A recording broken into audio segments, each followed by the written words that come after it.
Excuse me, Bam in the black, blue, pink, and orange. Sonny Edwards in the green.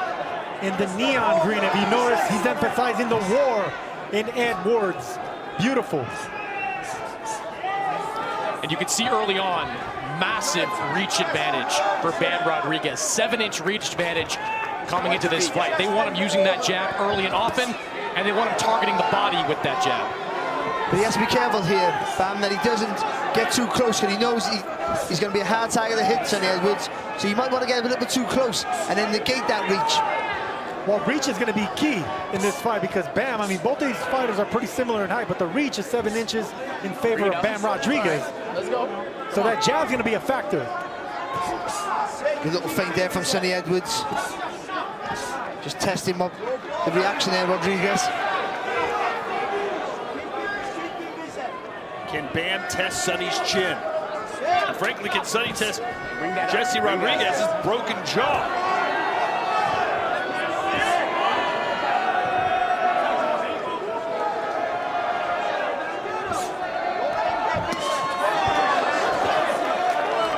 First foray into offense for Sonny. Bam counters with the left to the body. A shot to the gut right there by Bam Rodriguez. That's going to be there all night. I want to see him stab that gut because when you're dealing with an upper body mover like Edwards, you stop him by hitting him in the chest and in the stomach. And these first few rounds are so important for Bam Rodriguez. You look at Sonny Edwards' recent fights, he has built big leads in all of them, able to cruise half the time to the easy finishes. Well, once he gets you chasing the fight, you're rushing your work then, aren't you? And then he's got you where he wants you. Nice left. That stung Bam on the way in. Got him with a jab there. I like the snap in Edwards' punching right now. Yeah, Bear, who do you think's faster? I think Sonny's faster off the mark. I do think that when Bam comes forward with his hand and that front foot and front hand go together really, the sync is really good with it for Bam Rodriguez. Yeah, I think Sonny has the faster hands, the quicker hands. Yeah, that left hook counter is so fast. He keeps complaining about low blows. They look low to you, Sergio? No, because his trunks are high. So whenever you have the trunks high like that, I mean, the referee's not going to really pay attention to the shots on the trunks, on the belt line. Starting to start with that jab now. Here's Sonny Edwards, and that's going to be a worry there for Bam. Bam needs to throw more feints here against Sonny. He may have that 7-inch reach, but it doesn't really look like it, Right. Sergio. No, it does not, and that's because of the quickness, how quick Sonny is to react on the jab. So the timing and the quickness is on Edwards, and right now, Bam Rodriguez, the 7-inch gap is not really making a difference. Oh, good run by Sonny. How you feel? Good. How you feel? All right. Quick, nothing. It's quick, yeah. That's it. Okay, that way. Don't reach in with your punches. Keep the jab. Keep throwing the jab. You know, the ref told you guys this is legal, so keep doing it, right? Let him complain. Let him do whatever he wants to the ref. Who cares? You keep doing your job, right? And when you're following him and he takes like one step back, sometimes it looks like he'll like lean over, looks like he's lazy, but then he'll come back quick. Yeah, so yeah. as you're walking him down, you gotta be real smart, okay? Don't jump in or don't overcommit to anything, okay? Someone said, keep him this, eh? You turn round around. How beautiful round. See what he's trying to do sometimes? To get you to come forward. Referee! 4 times! Every shot low here. Everyone low! 4 times! No. Second down, guys. Second down. Go, second down.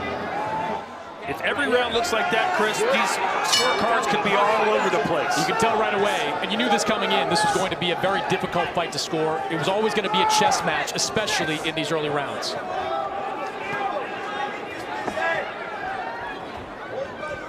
And it's important for these early rounds. You tend to think Sonny, with being maybe the sharper off the mark, that he's going to have the better of these early rounds.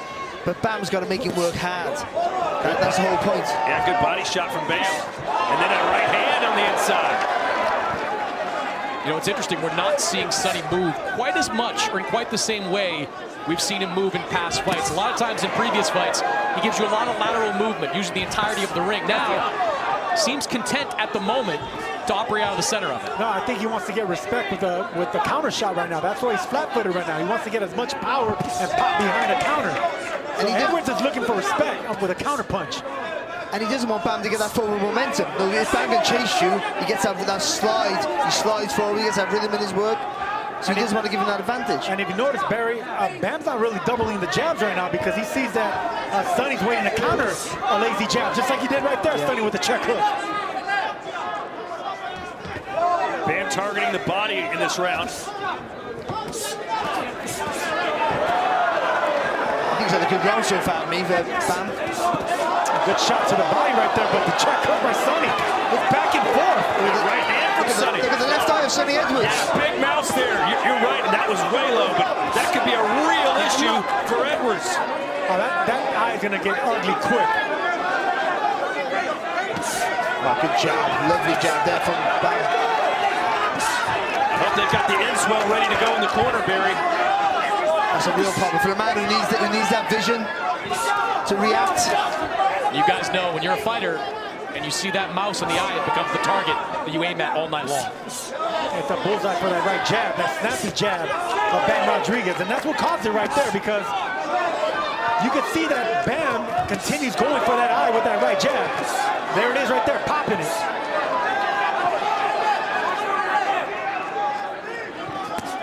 Lovely body shot there from Edwards. And Bam counter with a nice one of his own. Bam seems like he's having more fun in there right now. Yeah, he's got his range pretty quick in this round, isn't he? Bam Rodriguez. And Bam's always got the advantage of having in the back of his mind that, hey, I can knock this fool out. I've done it before. Sonny probably doesn't have that same thought. Good shot there by Bam. Sonny Edwards dipped to the right in the line of fire of that straight left hand of Bam Rodriguez.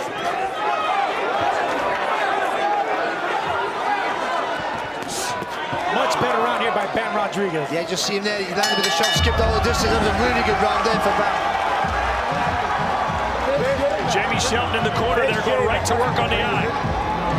Open your mouth. Right, head clap. Right. Alright, spin this. Split it. Keep the finger, right. Now we're closer round, so I'm giving it. You were trying a little bit more. And what you were doing, you were trying to step in a bit too much. What you were going off a step, rather than pop, bang, pop, bang, pop, bang. You were trying to step off a little step. You did land some good shots and you were in a close round. And Bam right here, he closed the range with a nice body shot right there. See, that was a perfectly timed body shot. Hit him right in the bread basket. Sonny Edwards didn't like that, and that's the reason he was able to land that shot upstairs now, covering the gut. And that might have been the shot, Barry, that got the eye going. Yeah, but look at the movement. He shifts his shoulders to find the gap, to see the gap before he comes in with that little screw shot. No, that was the shot that did that to the eye.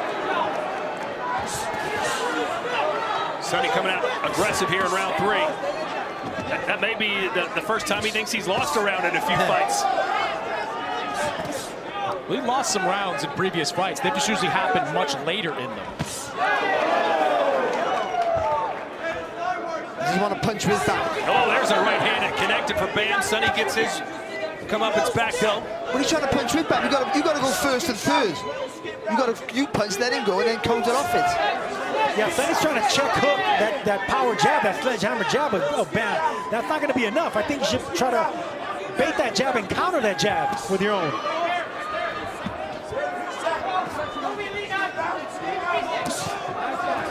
See, that hook's going out the window, so if you can bait the jab and double your jab in, then you could probably land something around the guard of Bam Rodriguez. Let him go.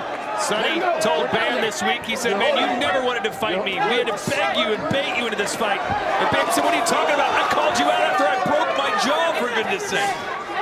Good movement off the ropes there from Sonny Edwards. Couple of shots and then skipping away. See, right now this is a fencing match between the jab. You know, both these fighters want to establish that long jab. Bam Rodriguez has an upper hand right now so far. But the faster hands, the quicker jab is actually with Edwards. But there's that check hook. Yeah, it was a good lovely little short hook, well, long hook, wasn't it? Oh, the jab from Bam is fantastic. Caught him with the right. Sonny's getting hit more than he normally does, Barry. Yeah, this is not the range Sonny Edwards wants to be at. I'm actually surprised he's this stationary at this stage of the fight. he hasn't got a point to prove. If he thinks he's got a point to prove, he's going to lose the fight. You got to do what you're good at. Plenty of feints, moving around that semicircle around the target. Use that. You got to make Bam search for you. Don't be in front of him with a target to hit.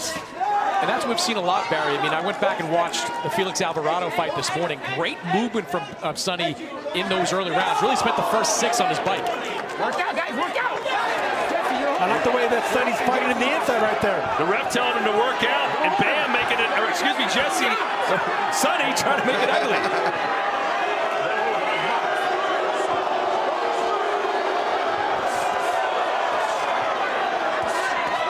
Oh, nice left from Sonny, who's sitting down on his punches. And he catches him again with a left. He took a heavy jab, didn't he? But he came in with that left hand over the top there, Edwards. And again.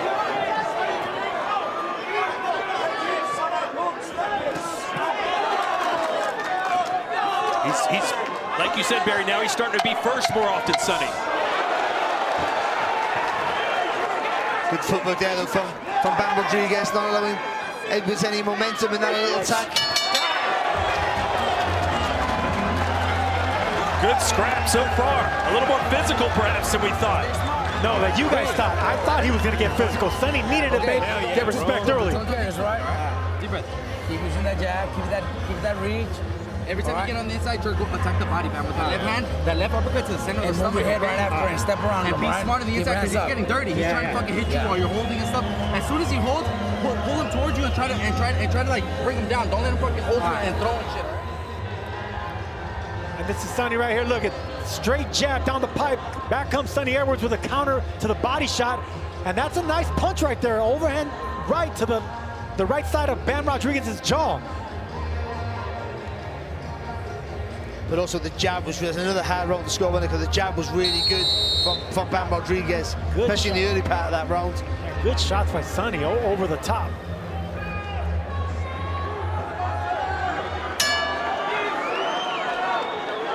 All right, here we go. Round 4, scheduled for 12. 2 titles on the line. A unification bout. Chris Mannix, your scorecard. Yeah, I've got 29-28 in favor of Bam Rodriguez. Thought Sonny nipped the first round.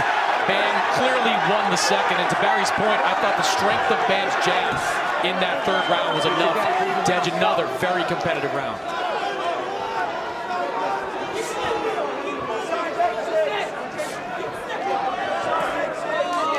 Chris, from your research of the judges we have tonight, what are they looking for? What do they value?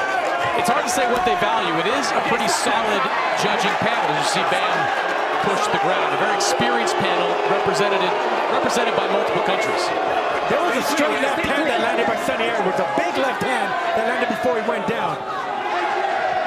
What are you saying? I'm saying that might have shook Bam Rodriguez. Edwards There's caught a left.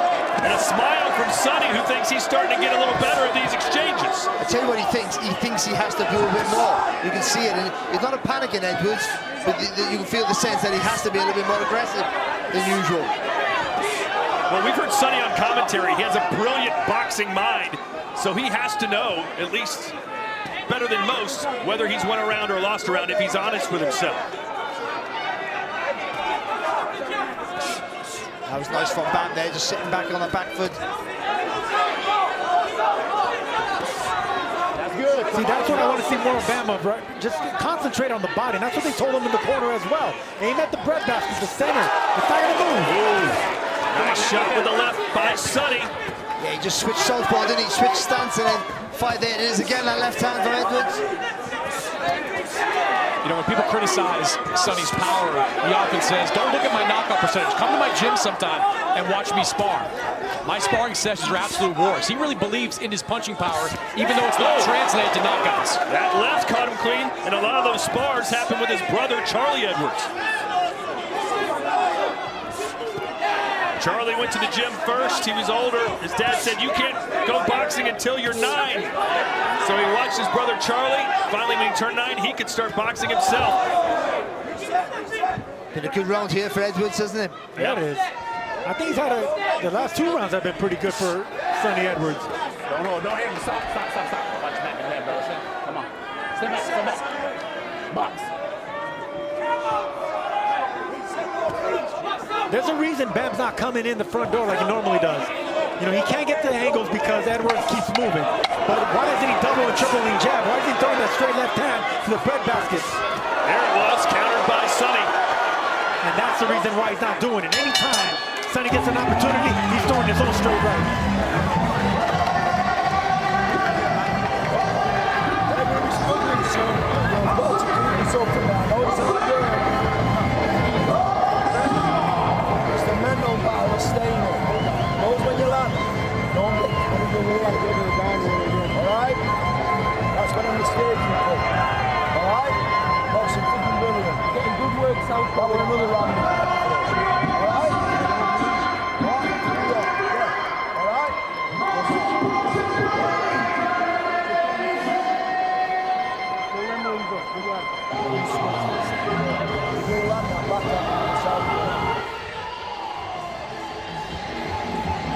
Look at that lovely left hand. That was the feature of that round meet for Edwards.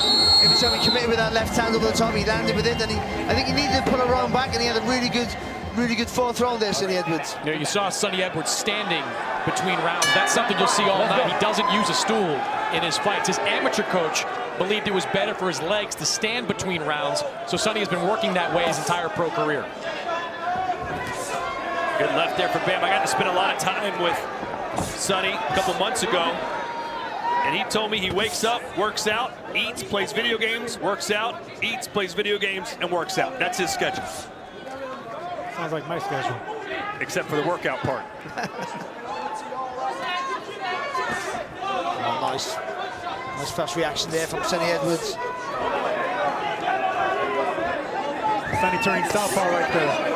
Yeah, I asked him about that. He does that often during his fights. I asked him if there's any rhyme or reason to. He just says he does it when it feels right. He does say that he likes to be in the opposite stance of his opponent. So you see Bam as a southpaw, you're probably more likely to see Sonny fight most of these fight orthodox. And it's funny how they always just switch, because you thought after sort of round two, Bam found his range, and all of a sudden, Sonny Edwards has found his range.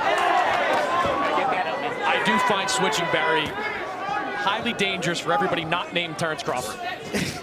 Or Sonny Edwards. I think Sonny's doing great switching right here. But he doesn't stay southpaw too long. He gets his shots in, goes back to orthodox.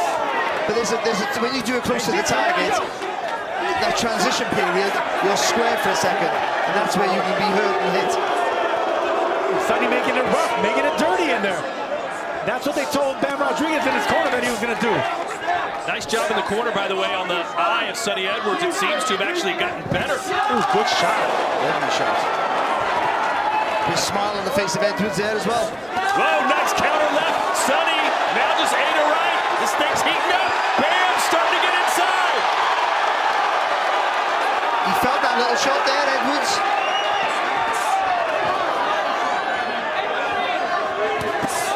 Good shot. Great right hand from Sonny Edwards, right through the guard. I think Bam Rodriguez has lost respect for whatever's coming back. He's not respecting the power, he's not respecting the speed anymore. Closing the distance much easier now. This is a boxing purist delight. This is quickly going to turn into a fight, though. You can see Edwards slowing down, biting that gum shield, and he's throwing back with harder shots. He knows he's going to have to fight off Bam. I love when Sergio uses gum shield. It's mouth guard last week. Come on now, boys. Gum shield. Stop being a cheeky fella there, Maddox. Yeah. Come on, geezer.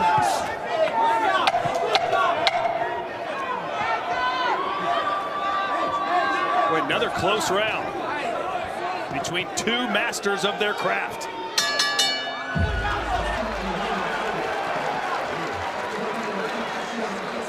When you pressure him, don't go first. Hands up high, hands up, move your head side to side, and let him throw, and then you come back, all right? 2 shots, 3 shots, solid to the body first, right? Yes.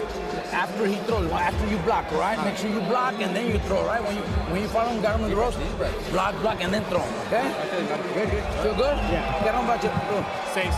Viene el 6? Viene el 6. Okay, van 5. Bam Rodriguez stalking. Edwards looking for that left hand counter, the counter punch. puncher. Both these guys, it's like fighting a mirror image of each other. Just when Bam Rodriguez wants to throw a left, Sonny Edwards wants to come back with a left. Bam Rodriguez has the most success when he digs down to the body. When he digs down to the body on both sides, when Edwards stops moving, and that's when he gets effect.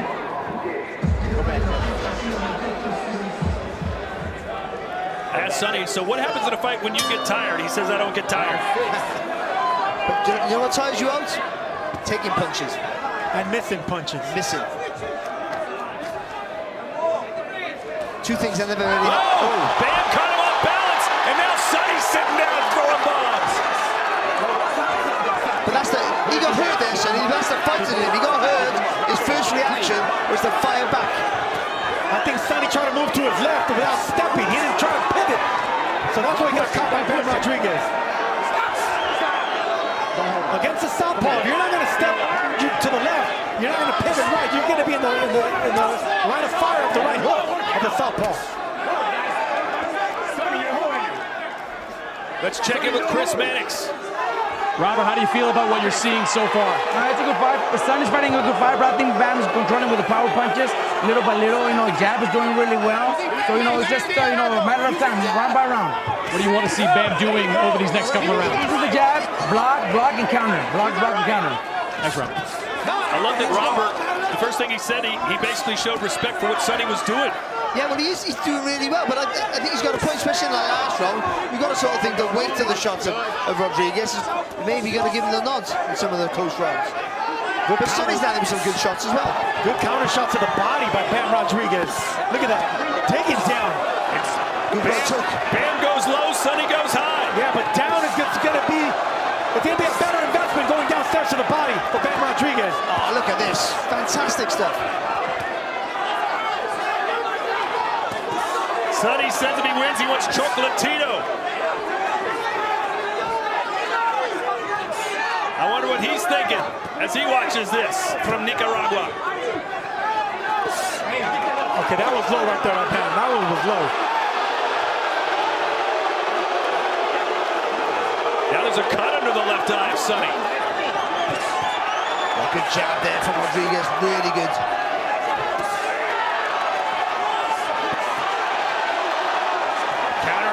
From Sonny.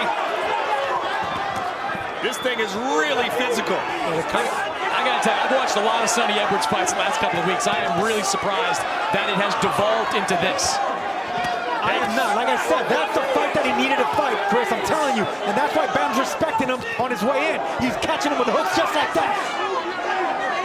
Have you ever seen Bam take this, or excuse me, Sonny take this kind of damage, Barry? Of course we haven't, but I've never seen someone as good as this either. Oh, now Bam's talking, and Sonny might be hurt. He might be in trouble. Sonny better get out of there. He sticks around the corner too much against the ropes. Hurt or not, the referee will stop this. And look at this, Sonny. Sonny caught Bam gloating. That's not Bam's game plan. He needs to leave that stuff to the guy from England.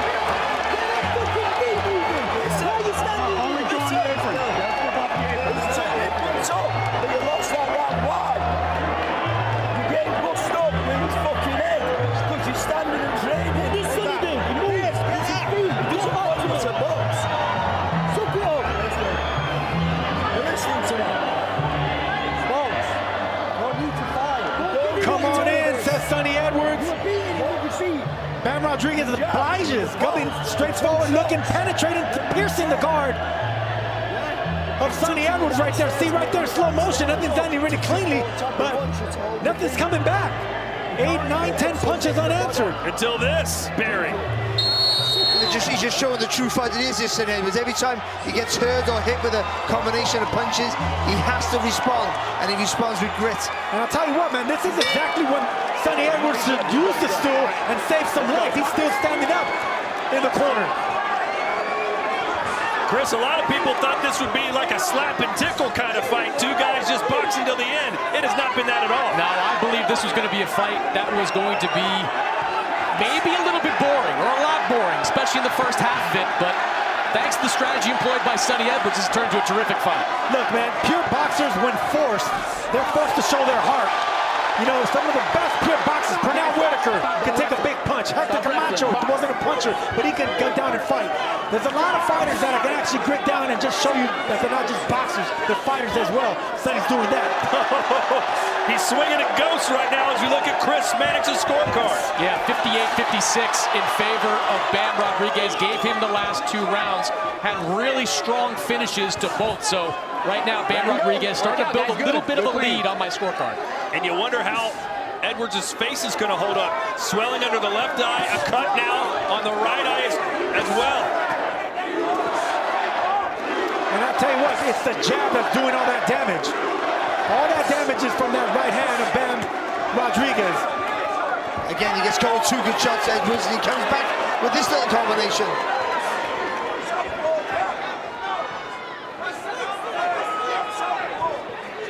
He got 2 cuts on the right eye.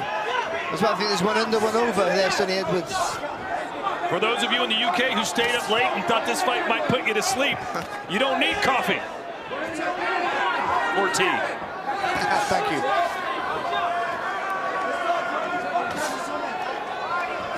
But look at the cut, Sergio, especially one over.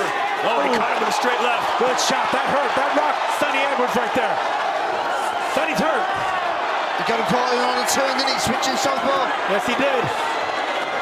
That's why that switch is always dangerous. That's the danger of switching, absolutely. Getting caught in the middle of it. Oh, good right hand there from Edwards. Or left hand, sorry, he was in the other stance. Can't keep up with him.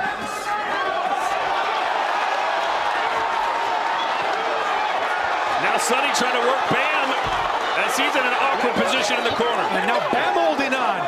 I mean, never question the heart of Sonny Edwards, man. I mean, look at this. Bruised, bleeding, takes his licks, comes right back with his own. Guts to spare. Well, people tend to think that boxers, movers, haven't got grit and toughness and determination. I just said that. But you have to have it, don't you? Because you're not a big puncher. You're used to people trying to beat you up. Barry, you weren't a big puncher. I wasn't a big puncher, but look, this is exactly what we're seeing. Oh, lovely work from Bam.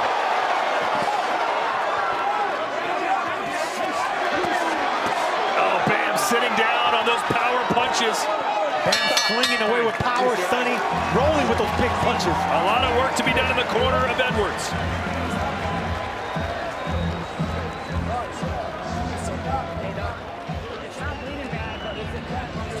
Split this one out.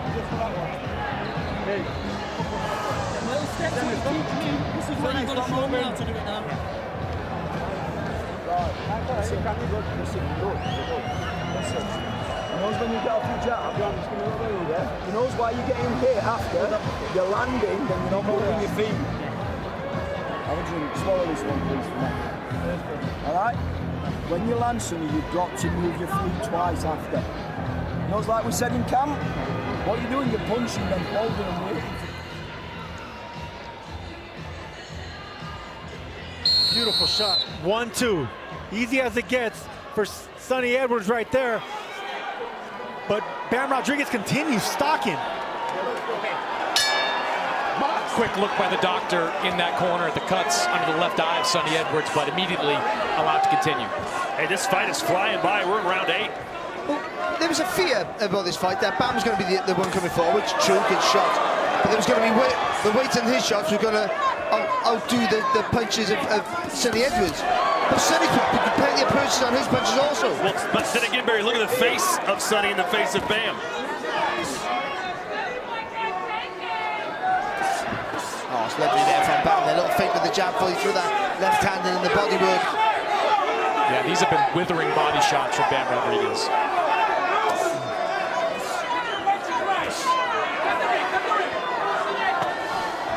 And Sonny insists on staying from that southpaw stance, now finally going orthodox. Yeah, when he's in that southpaw stance, when he throws that left hand, he just leans over to the right a little bit, and that means he can't move his feet there, Sonny Edwards.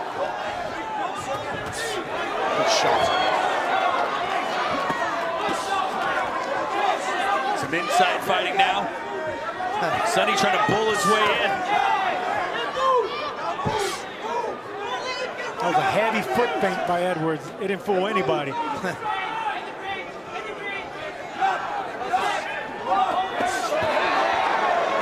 Bam said to me this week. Talking about Sonny, can keep moving, but I'm just not going to stop coming. I don't know. I don't see that in Sonny's legs right now. I see a little buckle in his legs. Oh, there's a big left hand on the inside from Rodriguez. Fatigue is setting in the legs of Sonny Edwards. They won't betray them. There's a heavy left hand there from Rodriguez and a body shot. Sonny's legs, his conditioning is betraying him right here. That was a lovely jab there though from Edwards. And there's so much blood, but it does look like a cut now above the right eye of Sonny Edwards. Oh, what an uppercut there from Rodriguez. Look at Edwards fighting back. Both of these fighters giving us everything they've got. This worthy of a world title bout.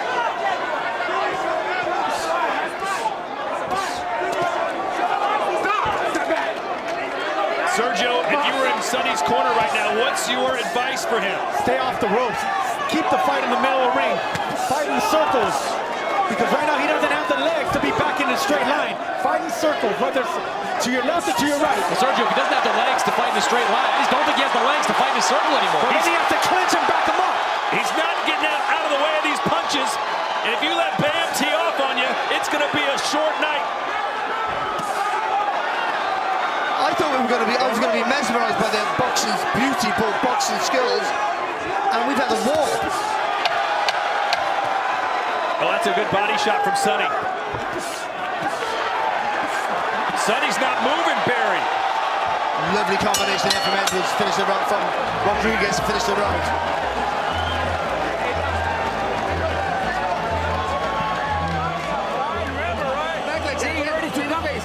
You're already too comfortable because you know he ain't got no fucking chance. But still, man, I want you to fucking look, you know, you don't get hit either. You don't get hit either. Deep breath. Gallo's here, so you're going to call him right after the fight. Keep fighting for him, man. All right? You're fucking winning every round, Bam. You're dominating him. The only chance, the only little moments he has is when you get lazy with your defense. Yes. You pull straight back or you get too high. Robert Garcia in the corner of Bam Rodriguez already thinking about their next fight, saying that Juan Francisco Estrada, El Gallo is here, and call him out after the fight.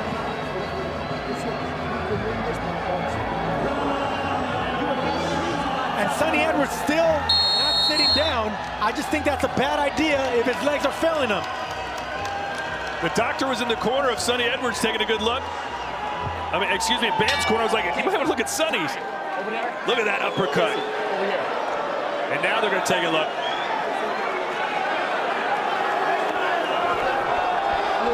Man.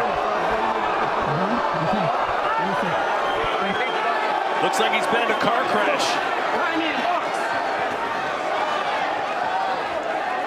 Chris not using that feint. He hasn't used it all night, Sonny Edwards. He's used the feints, the jab, and as you were saying, Sergio, that semi-stroke around the body. Sergio, how much of Sonny being a stationary target is what Bam's doing, and how much of it is Sonny simply wanting to stand there and train? No, look, initially Sonny needed to do that to get respect. Now I just think he doesn't have the leg strength on the motor, the conditioning to keep doing it around the ring, and that's the reason. Mannix, you're saying why is he more stationary? He just doesn't have the legs, I think. Well, Sergio, this is more of what I thought I'd see from Sonny Edwards early on. Lateral movement, sticking and moving, getting in, getting out. But there you see the punch stats at this point. 152 punches landed for Bam Rodriguez at a 60% connect rate. That is incredible. Phenomenal. And against Sonny Edwards, Mr. Defensive Wizard. Oh, he's got Sonny on the rails again. Don't hold him, Sonny. Let him go.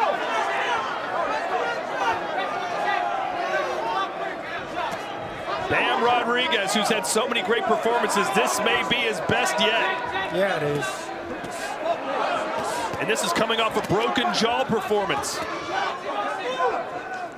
The grit of Sonny Edwards has been fantastic. It really has. No, the grit and the courage is definitely there, but Oh, the mouthpiece came out. Bam caught him clean, and now Sonny's against the ropes again. this is a beatdown in the making by Bam Rodriguez. This is what you call in Philly a meat carving. He's carving up Sonny Edwards.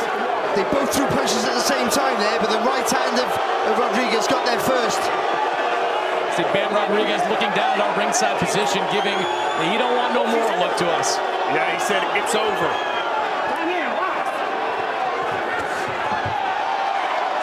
Sergio, you told me earlier this week that you thought Bam was going to knock Sonny out. He may very well do it, but look at Sonny fighting back. And if you remember, I said the 9th or 10th round.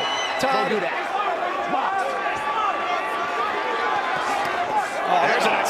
Sonny.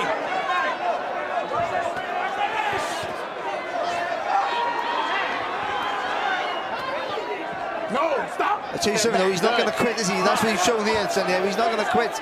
No, he's not, man. I Bam's mean, going to force him to quit. This is an incredible display of heart by Sonny Edwards. Good cracking right hand. Heart and resilience. I mean, this guy doesn't quit.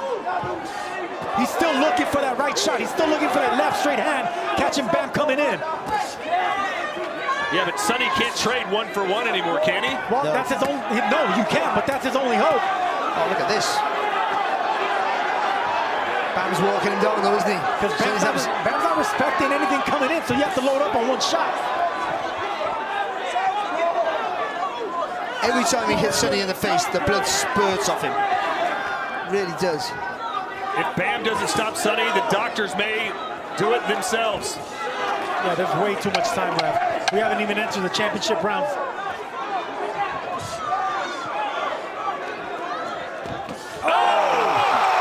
For the first time in his career, Sonny Edwards goes down!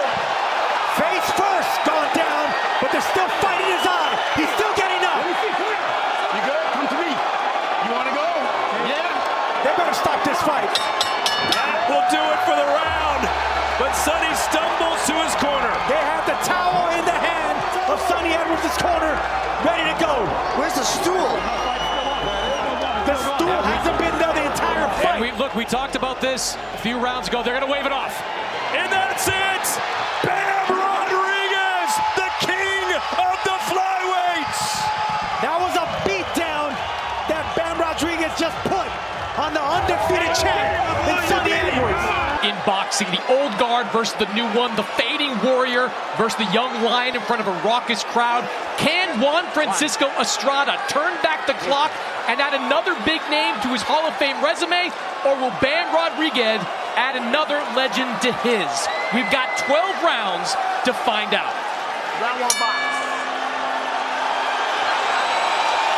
Here we go, round 1, our main event.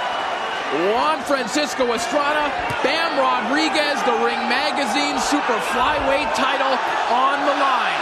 The master boxer against one of the most dynamic offensive machines in the sport. And sizing him up right now, they both look in incredible shape. Normally, Bam's a little soft. Right now, you can see he's muscular around their upper body, but Estrada's a little bit bigger and just as muscular. And it's going to be very interesting who can just establish their jab the quickest. As Sergio already said in the build-up, Estrada has one of the best jabs no boxing's ever seen. It's perfect. But Bam's jab, it's strong, it's long. It's a real weapon for him. So whoever gets that jab off first and most frequent, will get a real foothold in the fight. Now, the thing about Estrada's jab, why he's so educated, is that he goes over the top of the right hand of southpaws, and he goes under the right hand of the southpaw. So for a left-hander, that's very tricky for him to let go of that shot. Very important in this fight for Juan Francisco Estrada to get off to a fast start. He has faded some in his more recent fights, most recently against Roman Gonzalez. And we know that Bam Rodriguez, his power carries into the later rounds of his fights. Feeling out process here in the early going. Both men lancing with their jabs. There's Estrada opening things up with the left hook. And a right hand caught on the gloves of Bam Rodriguez. Gaio Estrada doesn't load up on shots. He's a volume puncher, but he hides his power. He knows how to disguise when the hard shot's coming. So it's hard to figure out if he's just touching you or he's about to hurt you. There's a good little move from Bam just a few seconds ago. He just made Estrada fall short. Beautiful left hand right there by Bam that caught the attention of Gaio. Yeah, there are two of them that have connected in the last 10 seconds or so as Bam pivots and lands a nice uppercut on the inside as well. Great start here for Bam Rodriguez. And I think Bam's footwork is giving Estrada a few problems early on. Full counter left hand there from Rodriguez as well. Rodriguez finding his confidence early. The one thing we've seen from Estrada is that he can do things like that. A nice right hand connects. He never lets momentum get too far away from him as he connects on a beautiful check left hook. Both these guys are punching with mean intentions, and both of them wearing the Mexican Everlast gloves, the puncher's glove. Both of them looking for knockouts and seeking to hurt the other man. Lovely shot there from Rodriguez. Fantastic work.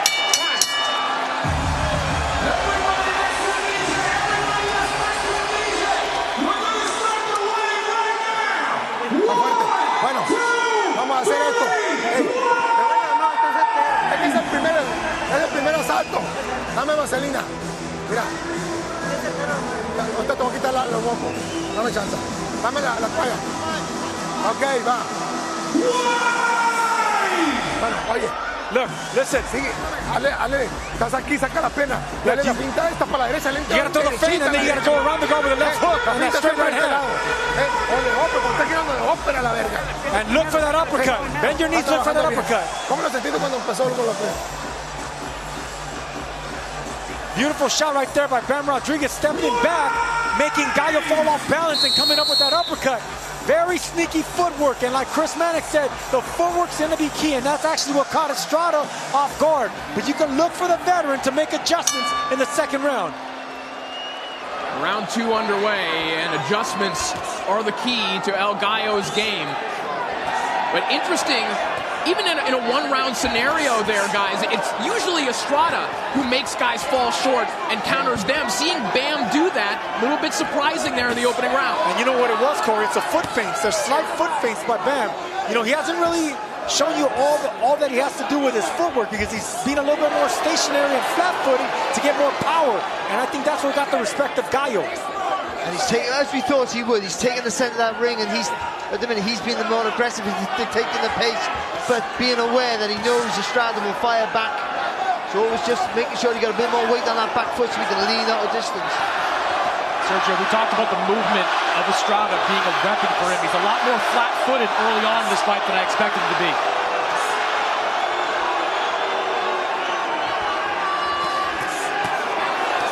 Goes to the body. Bam Rodriguez counters over the top with 2 good shots. Yeah, he just held his feet there, Bam, but he kept his hands up nice and high. He was able to block and counter there.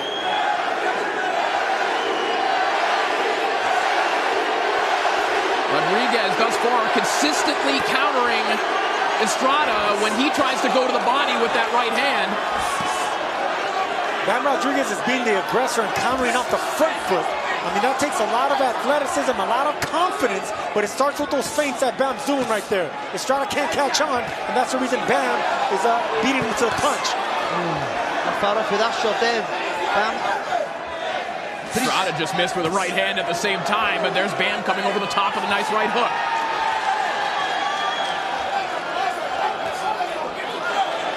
Good movements there from the shoulders there from Estrada.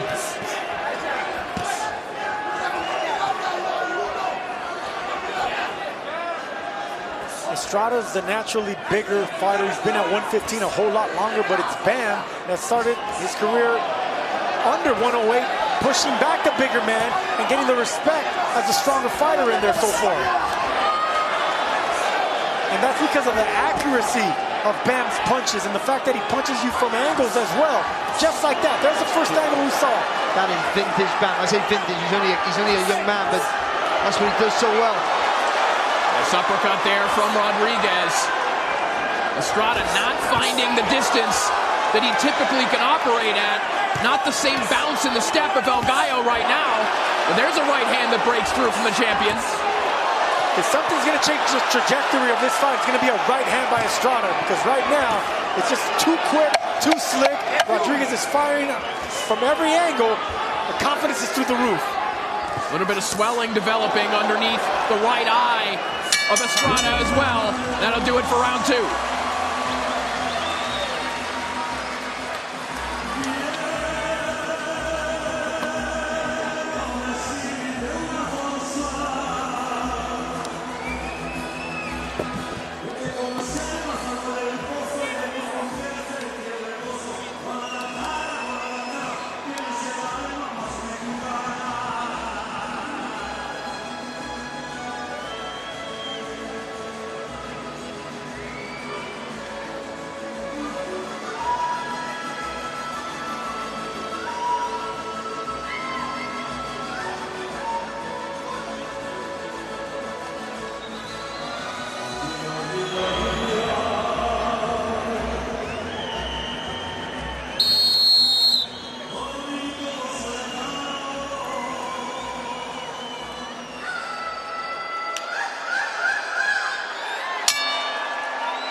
Round 3 underway as Bam Rodriguez racing to center ring to continue applying pressure on the old champion, El Gallo Estrada.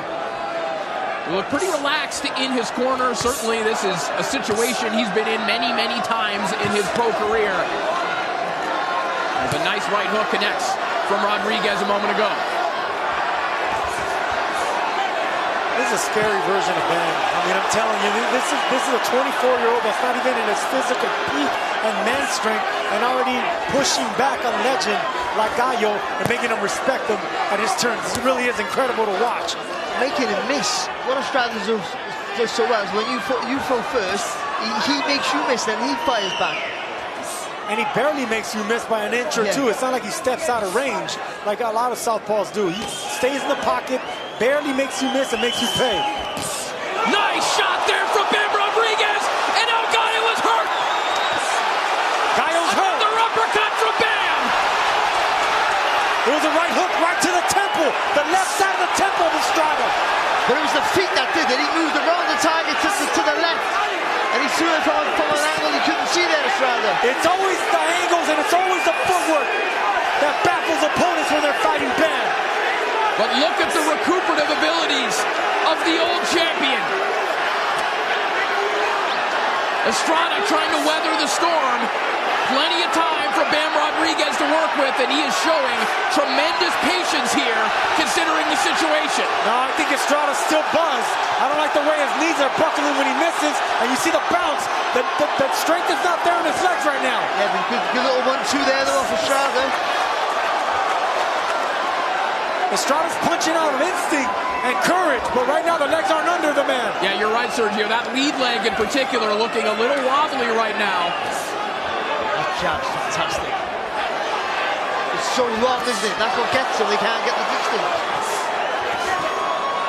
Just so impressive, the patience and discipline of Bam Rodriguez. He had Estrada badly hurt moments ago, but he didn't rush him. He stayed disciplined, and he's sticking to his game. What a body shot by Bam on the inside. Catches the angle and goes with the right, a left uppercut of the body. I mean, beautiful body punching by this 24-year-old former champion. Listen, guys, Bam Rodriguez on the inside has Gallo Estrada, who has some of the best footwork that we've seen in the sport in the last decade, stuck in the mud on the inside when he's pivoting around. And making him miss quite comfortable here.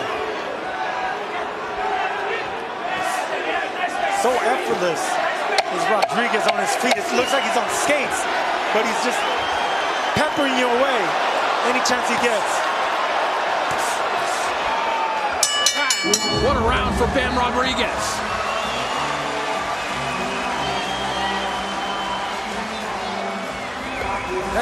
¿Con qué te agarró? ¿Con qué te agarró? Oye, ya te escuché. I heard you. What did he catch you with? Oye. Look. Oye, Juan, ya dale abajo a ese cabrón. Look, you gotta go downstairs on this guy. Okay, look, you gotta stay close and you gotta go to the right side of his body. Dig away to the body.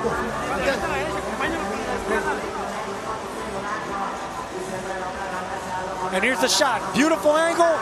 Beautiful 45-degree punch. It wasn't a right hook. It wasn't an uppercut. It came from an angle just like his footwork. That punch, those punches hurt you because you don't expect those shots from that angle. But the way he moves his feet, he gets a free shot. That's a free shot. Round number 4. And guys, 2 fights ago, Gallo Estrada dug himself a deep hole against Arhi Cortez and managed to rally back and win that fight. It is a much different thing to try and dig yourself out against Bam Rodriguez. But he's weathered so many storms over the years, hasn't he, Estrada, against quality fighters that you can never count him out. That was an accidental low blow and ricocheted off the forearms and the elbows of Gallo. Now, we were talking to Sonny Edwards this week about why he didn't move as much as he usually does against a guy like Bam. And he said the footwork is just too good. And I would imagine the way we're seeing Gallo fight, a lot of that has to do with the footwork. You just can't move like you normally do against a guy with this kind of feet. No, we've seen it with Lomachenko, how he makes guys just think twice and think 3 times because they don't know what to do. How to stop this fighter. That's greatness with footwork. Good shot there for Gallo. 2 good left hooks from Gallo. So smooth with his punches in the Estrada when he lets his hands go. You can tell he's punching with more power right now, Gallo Estrada, because he needs to slow down and get respect from Bam right now. Putting a little more zip on these punches, trying to find that bounce in his step on the outside. The confidence, the belief that he can turn things around just never wavers. It's the reason he's still here 12 years later. I already seen a slight adjustment by Estrada. Anytime that Bam's trying to get that angle to his right, Gallo's throwing the left hook and stopping him from getting that angle. Beautiful adjustment. There's that body shot. Much better rounding by Gallo Estrada answering the call. Lovely little block there, the footman from Rodriguez there with the glove.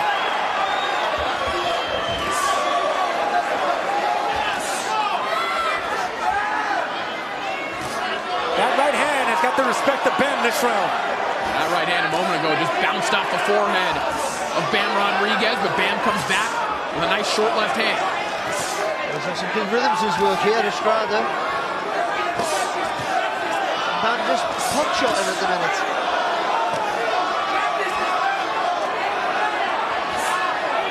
There's no rest though, is there, with Bam? Nice uppercut, and the left hand floors Gallo Estrada. What a shot, straight down the pipe. Beautiful left hand. Of course it came at an angle. Barry, you made that point. No rest when you're in front of Bam Rodriguez. Reminds me a little bit of Usyk Fury. Just Usyk does not let his opponents rest. Bam Rodriguez, this weight class, does the same. 15 seconds remaining in the round. Now Gallo on the floor for the first time as Bam Rodriguez has him wobbled again. And that will be ruled a slip as Gallo tumbles into Bam Rodriguez's corner.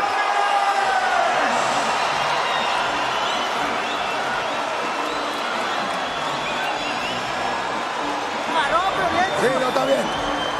Juan. Sí, ahora la caída. Sí, está bien. He hit you with that uppercut. Sí, pero He caught me, yeah, he caught me. síguelo trabajando abajo. Look, you gotta keep going downstairs, man. You gotta keep going to the body. Dejó de tirar. Con la vuelta te cingaste con la vuelta. He caught you when you were pivoting. Síguelo agarrando abajo. And look, man, it doesn't get better than this. Look at that shot. Touch him with that uppercut, caught that angle, boom, came with that straight left hand. This is perfection right here by a southpaw. Clean punching right on the button. It wasn't power, it was accuracy that actually hurt Gallo right there. And he's turning his hand into every shot, so every punch he hits you with is so correct. It's those front 2 knuckles every time. This isn't a man punching through his opponent, it's a punch hitting the bullseye every time he throws a shot. And guys, I was watching El Gallo in his corner just moments ago. He's still shaking his legs, trying to get them underneath himself. And Bam Rodriguez is right on top of him in the opening moments of round 5. And this is when age starts kicking in. You know, whenever you get dropped so early and you're not in control, the age starts making you feel like, you know what? I am 34 years old and I'm here with a young lion. Yeah, Gallo Estrada right now looks like a fighter, Sergio, trying to muster a prior version of himself that might be there, but he has a different kind of monster in front of him right now. I'll tell you what, through 4 rounds, Bam Rodriguez is landing 50% of his power punches. Gallo Estrada is not seeing the final bell if that ratio continues. No, he is not. I mean, it's just way too much. The marksmanship of Rodriguez is incredible. That's good enough against anybody, but against this man? I love how Estrada still fires back. Some of the work that he's doing in between the problems he's having is really, really class. Left hand comes over the top from Bam and a right hook wrapped around the elbow of El Gallo. The body shots there by Estrada, digging in. All those body shots are hard shots. But Bam wants you close to him. Watch Bam now, he'll be close. There you go. I was just about to say, he'll pivot off, get some space for that uppercut. This is a risky game that Estrada is playing. but he has never shied away from this kind of contact. Chris Mannix, how do you have this one scored? 40-35 in favor of Bam Rodriguez. Guys, that was we might not need the scorecards for very much longer as Estrada is rocked again. Look, I was about ready to give Estrada that 4th round. I thought he had a nice bounce back round, but then Bam drops him, gives him a 10-8 round, and now Gallo is in a big hole. Huge uppercut from Rodriguez. The variety in that work was fantastic. He chopped down with the right hook, and that just pushed him onto that lovely left uppercut. Bam Rodriguez is an absolute menace.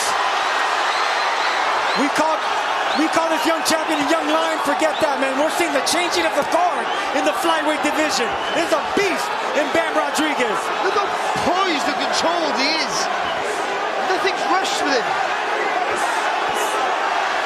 Bam Rodriguez is having his way with a brilliant defensive master for the 2nd consecutive fight.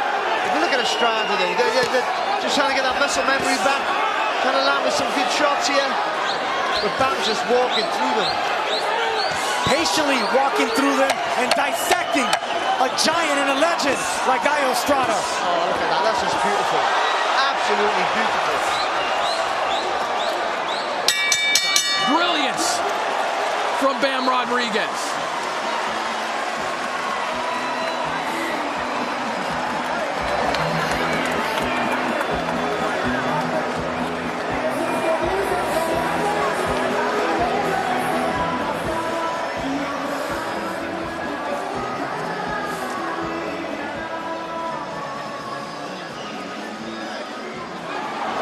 Look at the class here of Bam Rodriguez. The movement on the target, the solid left hand.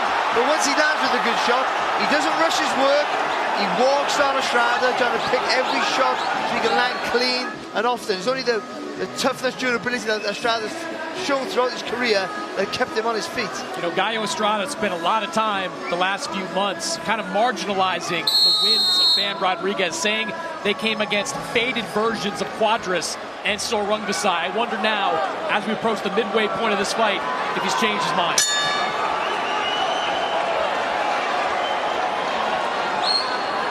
Round 6 underway in what thus far has been a masterclass from Bam Rodriguez.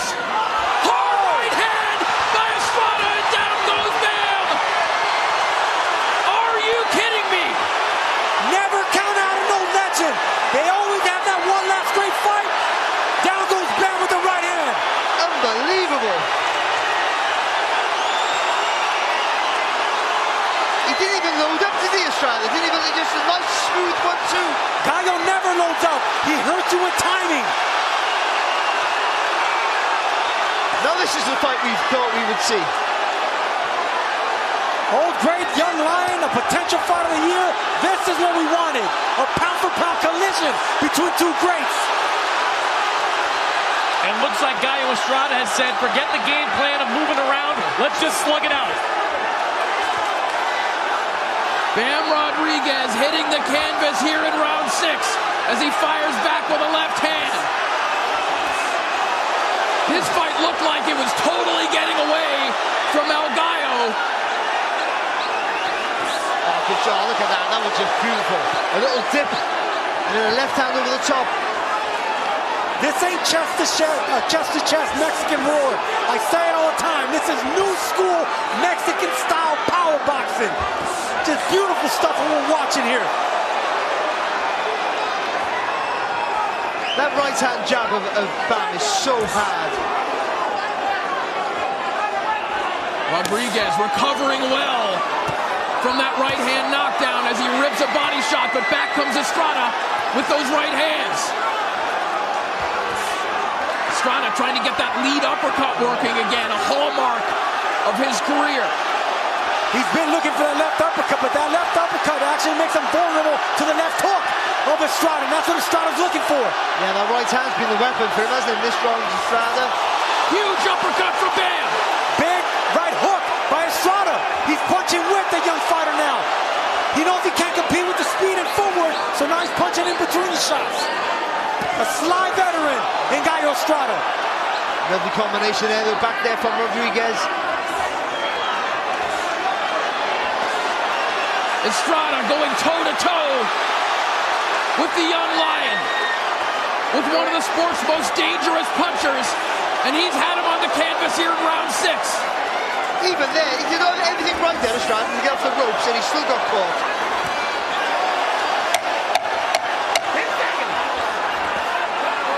Hard body shot there from Estrada.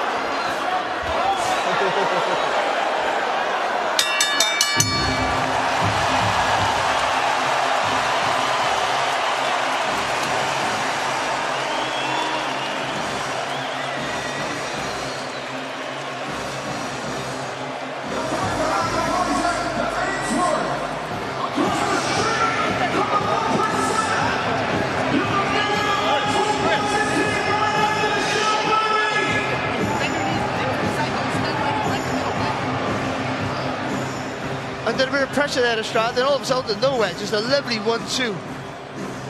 So fantastic. But again, it's the foot position. He got that left foot on the outside. He just turned slightly there. I love the way Rodriguez responded to getting dropped. He got up with a grin on his face. Like he said, okay, now we're on even terms. Let's keep going to war. Too much? You good? You good? Guys, at the end of that round, to our right, Julio Cesar Chavez was standing up and pumping his fist in the air. When you have El Campeon on his feet doing that, you know this is about as good as it gets. If the El Gran Campeón Mexicano is on his feet clapping, we're seeing a classic in front of our eyes so far. I think we're on this, whether you're a fan of Bam or Estrada, you want to see Estrada show something back, show some of that magic.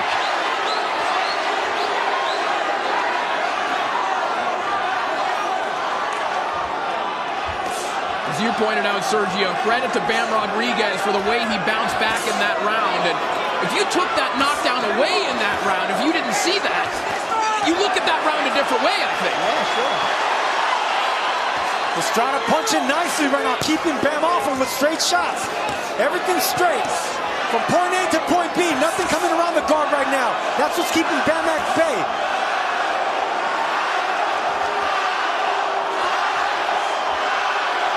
See, this is what you get with veterans, with great fighters. They know how to handle the pressure. They know how to respond. They know how to handle it. No panic. No panic. It's all control in the chaos. Right hand connected from Estrada a moment ago. Pretty little uppercut on the inside. There's the bounce in the step from El Gallo.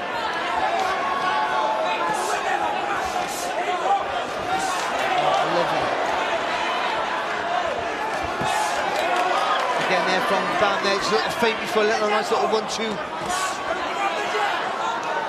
Even while Estrada is taking punishment, he's still making adjustments every second of every round. What a shot right there. Even though it was partially blocked, that still had an impact on Gallo. Nice left hook connected from Estrada a moment ago, but Bam comes right back with a missile of a left hand. That jab from Bam is brilliant for a couple of reasons. One, it can be a power shot, as we've seen for most of the first half of this fight. It can also be a little bit of a rangefinder, just sort of setting up that big left hand down the middle. Bam just lifted Gallo off his feet with a right hand right now. This is a smaller man punching like a bigger man right now. Estrada briefly stationary along the ropes, gets his back off the ropes and fires a right hand. Good shot. Both of them landing at the same time right now. More effect, I think, of Rodriguez's right left hand, I think. Yeah, Bam's taking the shots better. Even when he gets hit with a clean shot, he responds physically a lot better than Gallo Estrada is. And that's youth. That's the fact that he still has strength in his legs. Again there, that little feint before that 1-2 go again there, Bam. Anytime Gallo starts to look good, Bam just swings it away. Body shot! Puts El Gallo down in a heap!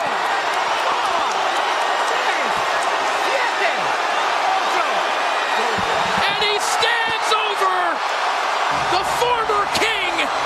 Bam Rodriguez takes the throne. With all respect to all the greats that have come in this flyweight division. From Michael Carvajal to Roman Chocolatito Gonzalez, we got a new king in the flyweight division. I'll be the first to stop him, just like I did for Sonny, just like I did for Rungvisai, just like I did for El Gallo. He's one of those fighters that not only gets better as he gets a little bit older, but gets more powerful as this competition improves. Sonny Edwards, arguably the best fighter at 112. He got stopped. Gallo Estrada, living legend, he did too. As for Pedro Guevara, he said he got a call from Juan Manuel Marquez to give him advice on how to win this fight. Sergio, what would you have said in that call if you had spoken to Guevara on how to win this fight? I'll be honest with you, just continue doing what you're doing, because he comes from that Nacho Berenstein, Juan Manuel Marquez school of boxing. If you see his technique, you see the bounce on his feet, his punch selection, very smart fighter in Guevara. So I would definitely just tell him to beware those angles, because it's all footwork with Bam Rodriguez. From that southpaw stance, he's in front of you in 1 minute, and then he's in the side of you, hitting you and knocking you down and out another.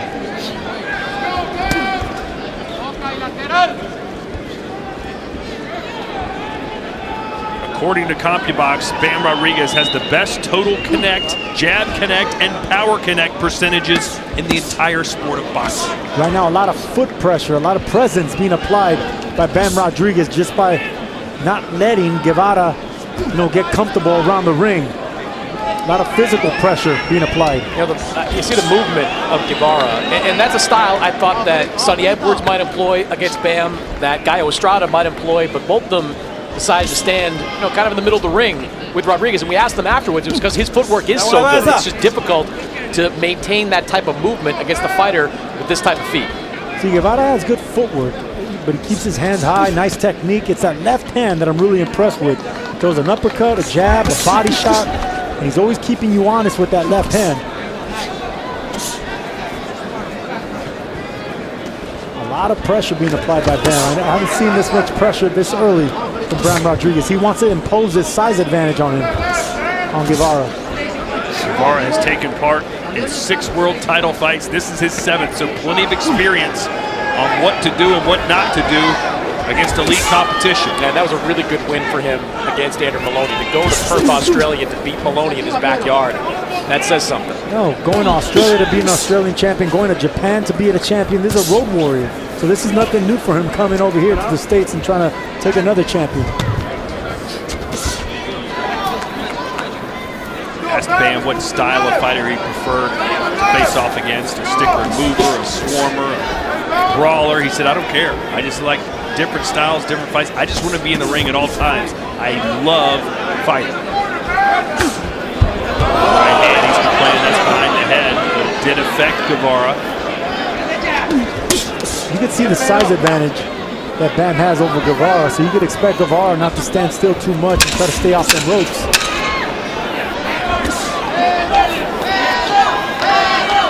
Para la campana.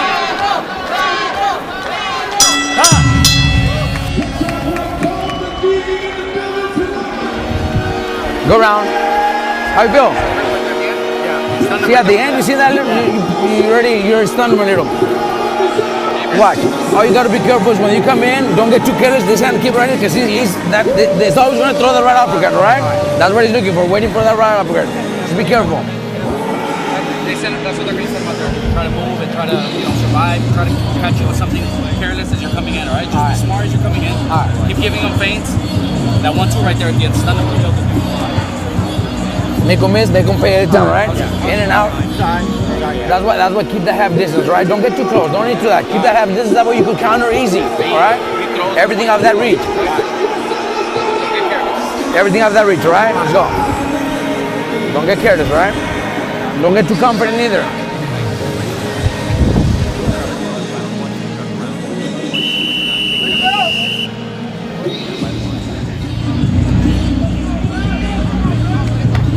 Round 2 scheduled for 12 here from Philadelphia, Pennsylvania, with the Wells Fargo Center, home of the 76ers and Philadelphia Flyers.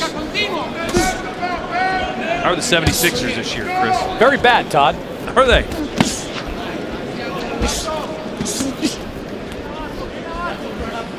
They Thanks for that NBA insight from one of the best in the country. Legend.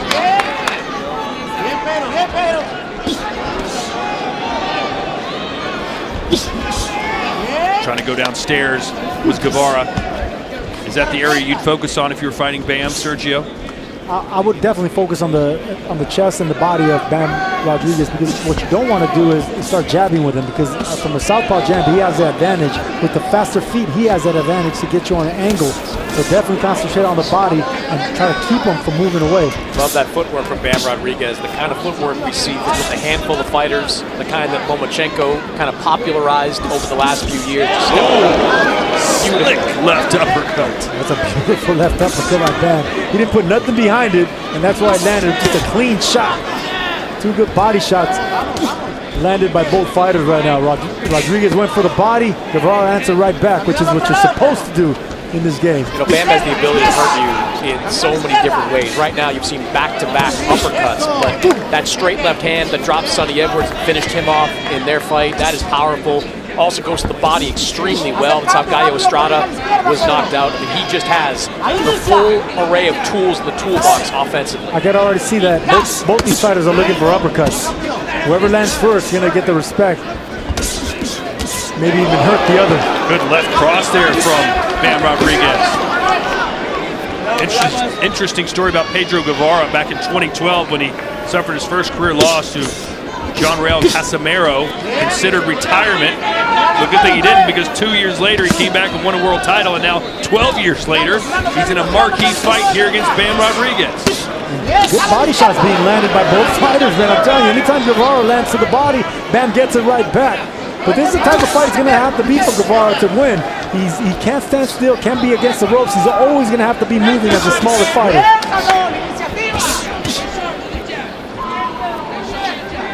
He's going to have a lot of tricks to pull out if you're Pedro Guevara. And right now he's doing all right. You know, he's holding his own. He's moving around the ring, getting his respect. But you can see that he's a smaller fighter, and Bam doesn't respect the power or the punches of Guevara just yet. And Sergio, it takes a lot of energy to move the way Guevara's been moving for the first 2 rounds of this fight. 35 years old, I wonder if he's going to be able to keep it up.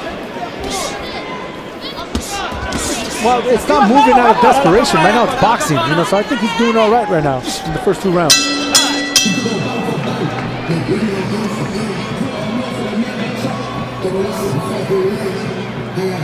Tienes que empezar a caminar al contrario. La vaselina. Tienes que caminar al contrario, Pedro. Vamos a corregir. ¿Sí? Cuando escuchaste, corregiste. ¿Qué pasó? Te le agarraste y te le movías y te le acomodabas hacia tu mano fuerte. La manera de anular la mano fuerte, como te había dicho, es ganarle el paso y salir a la izquierda. Es válido que tú lo marques, y si le caminas hacia tu derecha, inmediatamente al avanzar tienes que ganarle a la izquierda. Sí, tienes que tirar, saca el pie y tira a la derecha, pero balancea los hombros para que no le avises a qué hora tira. Both fighters looking for the same punch, that uppercut, but it's the champ that lands it first. That's the first major punch right there. Guevara, the smaller fighter, the smaller champion moving up, took it well, but he can't keep taking those punches from the bigger Bam Rodriguez. And there it is again, the same shot. The uppercut's going to be the money punch here. Uppercuts and body shots. And you can see Bam Rodriguez just applying a lot of pressure. And this is either going to get to Guevara, or Guevara's going to have to fight off Bam Rodriguez.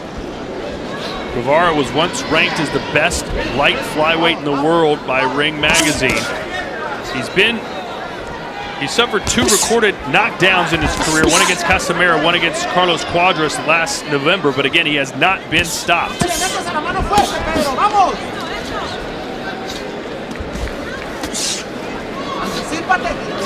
But Bam Rodriguez is always looking for the finish. There's no doubt about it. Yeah, but he does it so in a sly manner, in a smart, responsible manner. Bam gets angles on you. He hides his power. He touches and finally surprises you with power. It's hard to keep a guy like that off. And it's even harder when he's applying this much pressure. I mean, this is the most aggressive. Oh, nice left, yeah. Sergio, you see Guevara just pawing at that nose a lot this round. Makes me wonder if some of these straight lefts Bam has been landing are having an impact. It was that uppercut. Yeah, those uppercuts, when they come from the bottom, you're not accustomed to getting hit on your nose from the bottom like that. They really hurt. You know, we're accustomed to getting hit in the nose when they're coming from straight, from a jab. But from the bottom, it's totally different. Chris, is your dream fight of boxing right now, Bam versus Inoue? Is that the one if you could make a fight? You know, in the next 18 months, absolutely. Now, I don't know if Inoue is going to be at 122 in 18 months. I don't know if Bam is going to be ready for that fight, but these are the two biggest stars in the lower weight classes. Bam really having no problems so far against Guevara. No problems as far as offense, but right now the only issue Bam is having is pinning down the tricky. Whoa, he pinned him down and knocked him down. Good shot, straight left. It was a straight left hand, caught him on the opposite side of the southpaw stance, so that kind of tweaks you a little bit different and hurts you in a certain manner. Yeah, caught Guevara trying to escape. Bam has so much time to work with. We're only in round 3. Guevara trying to fight his way out of this trouble, but he got clipped with a beautiful right uppercut.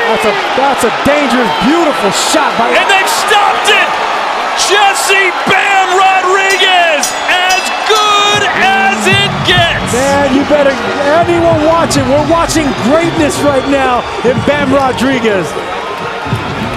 This is the epitome of someone great at 24 years old to be doing what he's doing. Incredible. 247. Pedro Guevara standing in his way tonight. The upset-minded Phumelela Cafu, known as the Truth, representing South Africa.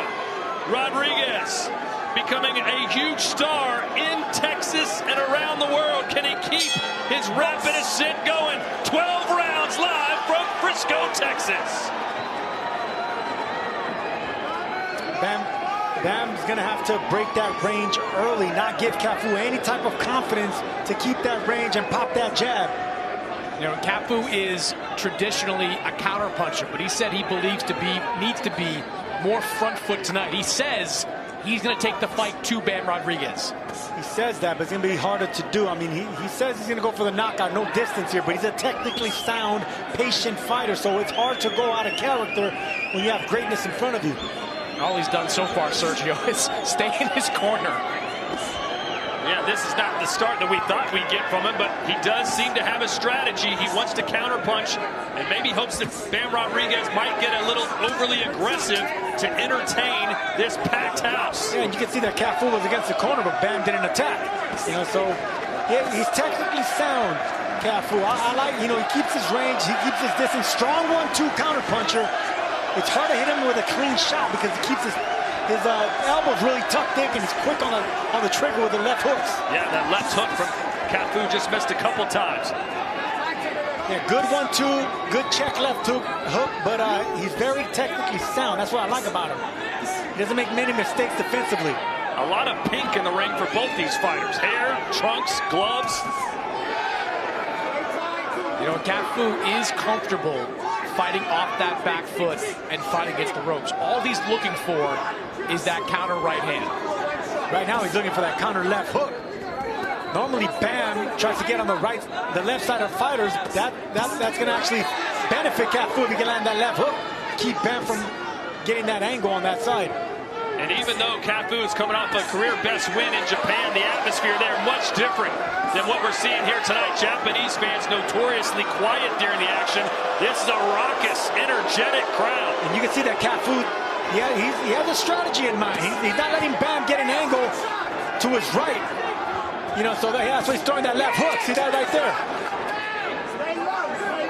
Bam known for that fantastic footwork. Who could forget that knockdown he scored against Carlos Cuadras when he stepped to the right and threw an uppercut that even impressed Virgil Ortiz Jr., his good buddy. Yeah, but right now that check left hook that Cafu is throwing is keeping Bam from getting those angles and getting those shifts. And I like what Cafu's told us when we spoke to him, the fact that in order to have Bam stop from getting those angles, you just got to shift with him. You got to dance with him. Sounds easy, but that's the right thing to do. 10 seconds. Cafu more than willing to just sit back in the corner against the ropes and let Bam come to him.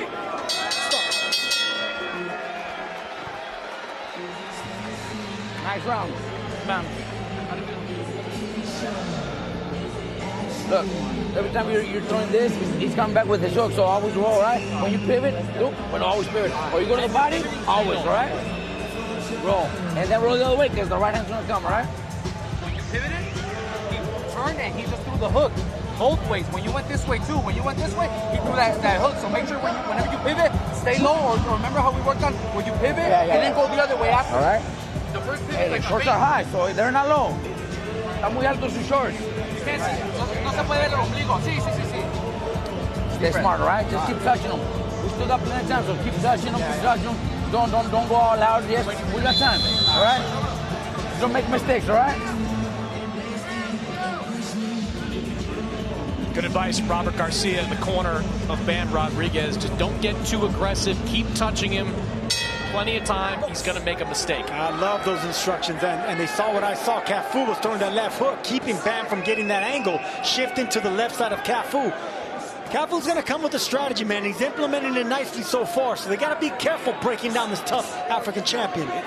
It's a bizarre strategy. Look, I've watched every Cafu fight that's available online. He does move backwards. He does fight on the back foot. This is the first time I've seen him basically decamp in every single corner, waiting for his opponent. Sergio, is it maybe a case of if Cafu believes he's in the corner, then it kind of negates the footwork that Bam can do? I was about to say that, Todd.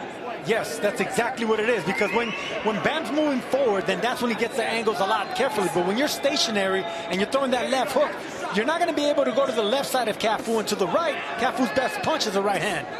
So excellent observation there, Todd. It's the uppercuts that's going to be money for Bam Rodriguez. That's what there is susceptible in Cafu. Body shot there from Cafu. But we've seen that Bam knows how to figure guys out. Takes him a few rounds, gets the combination to the lock, opens a safe, and puts you away. He is an incredibly instinctive fighter. Told us this week he never watches film of his opponents. He just gets in there with them and decides in those moments what he's going to do. Yeah, a lot of fighters do that. You know, they let the trainer break down the strategy and let the instinct take over of a boxer. But Bam has better instinct than most. Good body shot there for Bam Rodriguez. Right hand straight to the body.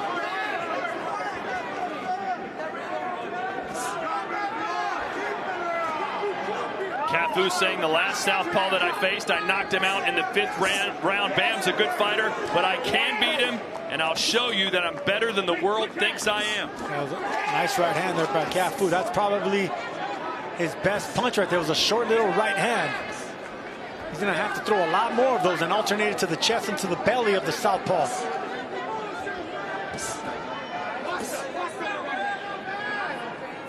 I haven't seen many foot feints from Bam Rodriguez. That's one of his MOs. There's a first one right there. Nice body shot by Bam.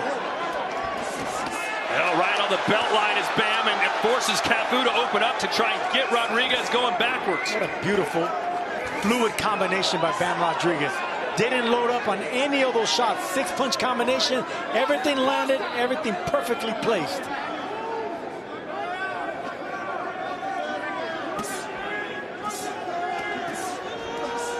There's the first angle by Bam right there. When Cafu had an opening there as well with the left hand, but he couldn't quite clip Rodriguez. Cafu's a clever fighter, I could tell already. You know, good body shot by Cafu there.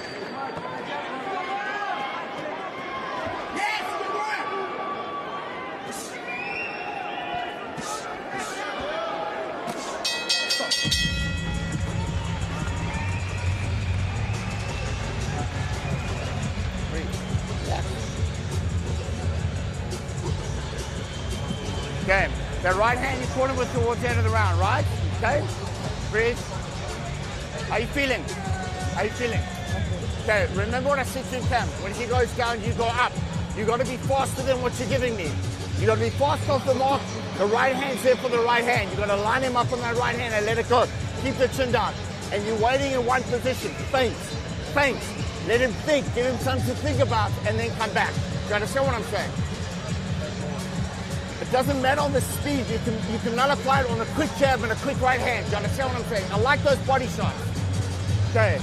Another round. Come, focus for me. Let them go.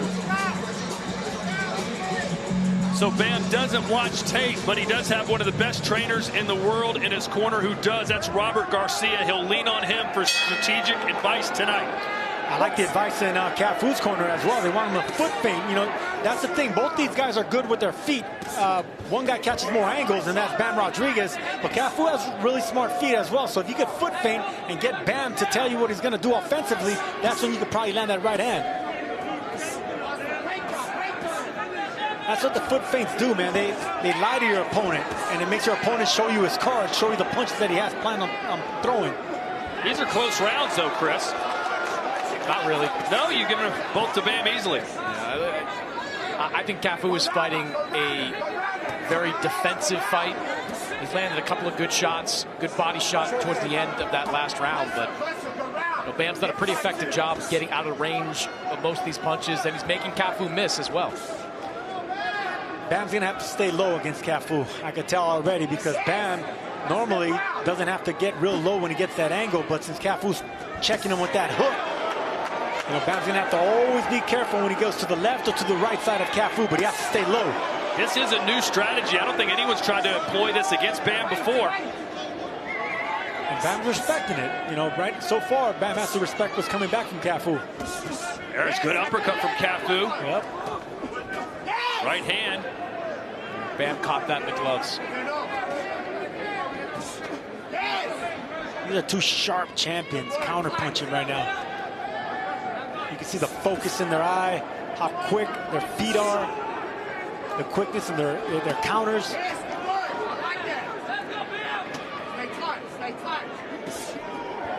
that's the punch I want to see more of from Bam, the uppercut. There's an opening in between the gloves of Cafu, but you got to soften him up to the belly in order to open up those elbows. You can tell when Bam lands consequential body shot. That's when Cafu gets out of that corner and starts to make his way to the other side. Oh, good right hand just above the glove for Bam.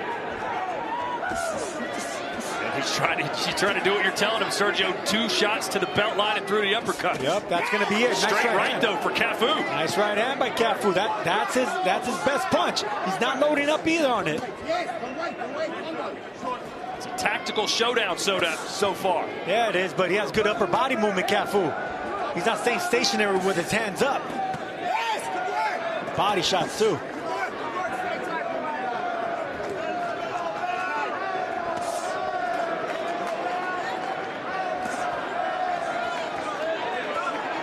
Cafu, 117 amateur fights, only lost 7. Good body shot there by Bam. It's great body work for Bam in this round. Yeah, opened up those gloves with that right hook. I mean, that right uppercut just to land that nice left hand to the body. Just a clever, clever fighter, Bam Rodriguez.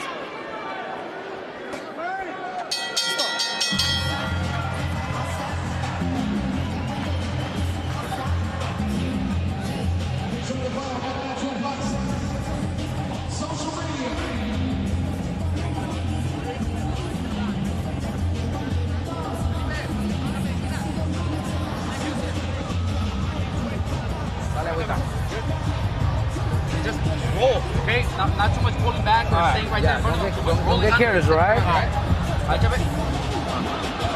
Stay smart. Don't get careless, all right? And there's that shift. Threw away that right hook upstairs just to land that body shot.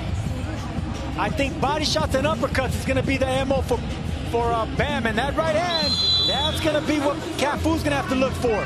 Don't overextend it, because that's when you're going to open up the ribs. But nice short right hands and right hooks is going to be money for Cafu. Yeah, they studied that shot. They watched that Juan Francisco Estrada fight a lot. Bam dominated that fight almost from start to finish, but he did get caught midway through with a straight right hand. That's the shot that Cafu wants to land. Yeah, see that body shot right there? That's what Cafu needs to start throwing more. So many big fights on the horizon for Bam Rodriguez, Nakatani, Inoue, and of course the one already scheduled in November against Martinez. But first things first, he's got the WBO super flyweight champion Phumelela, Cafu right now.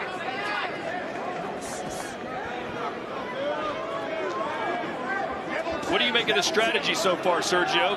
Would you stick to the game plan if you're Cafu? Well, I don't think he has a choice, you know, because if he keeps the fight in the middle of the ring, the faster feet are with Bam.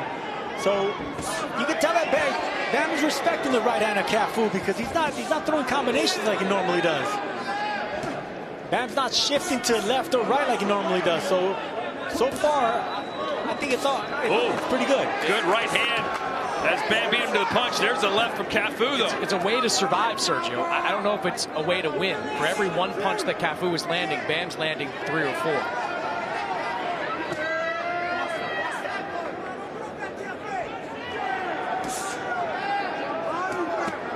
Body shot there by Cafu. Better body shot by Bam. Notice how most of these guys aren't throwing many jabs, you know, because they're so quick with the counters that they're just they're actually looking for more body shots and trying to get angles with uppercuts and hooks.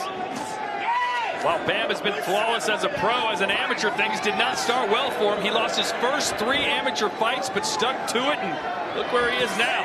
Good left there for Bam. Got that shot around the guard, followed up with a good body shot as well. Second body shot. 2 good body shots by Bam. Sneaky short shots. Cafu took them well. Boy, Bam does look comfortable in there. There's the first angle, and you can see Cafu shifting and moving. Cafu's ready for this fight. A little bit of a bruising or perhaps a slight mouse under the left eye of Bam Rodriguez as he lands an uppercut and a right hand.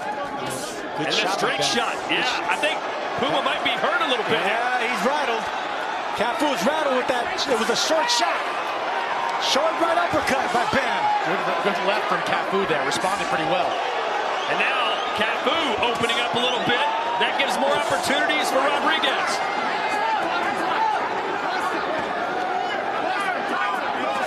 Cafu throwing a nice left hook in this fight. Now he's taking it downstairs. That's keeping Bam from shifting to his right.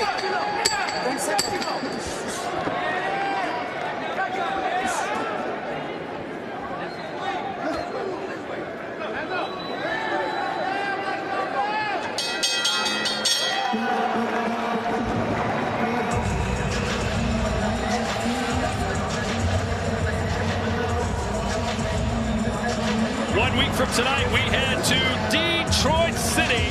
Clarissa Shields defending her title against Lonnie Daniels of New Zealand. You can catch it live here on DAZN.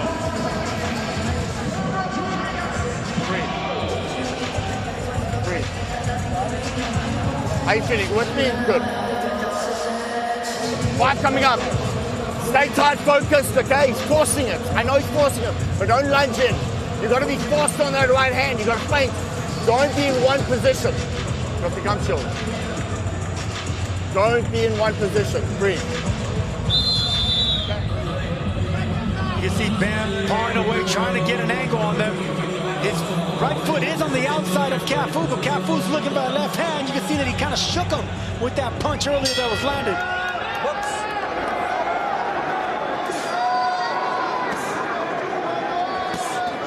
Rodriguez has won all 21 of his fights, but it has not been without some drama. Who could forget when he suffered a broken jaw against Christian Gonzalez in the 6th round, but hung in there and ended up beating him by decision to win the vacant WBC flyweight title. Cafu's ready for this fight, man. Anytime Bam loads up on a shot, whether it's a hook or a straight punch, Cafu responds with a shot of his own. He's not letting Bam control or dictate the pace of the offense. He may not be winning the round, but he's in this fight. He's keeping it competitive and getting the respect of Bam so far.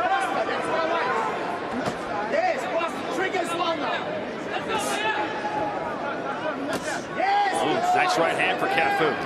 That's his MO right there. But like Chris said, it's just too few and far between.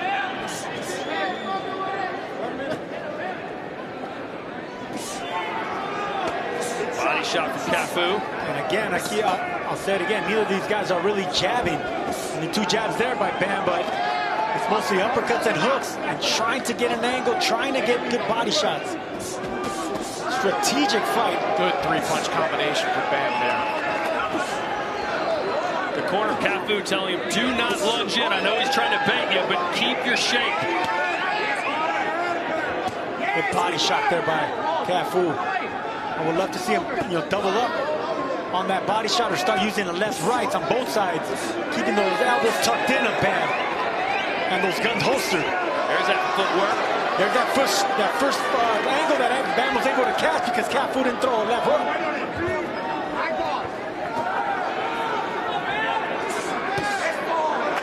Good body shot there by Bam, picking him up with that uppercut, digging downstairs. Bam just marching him from corner to corner in this fight.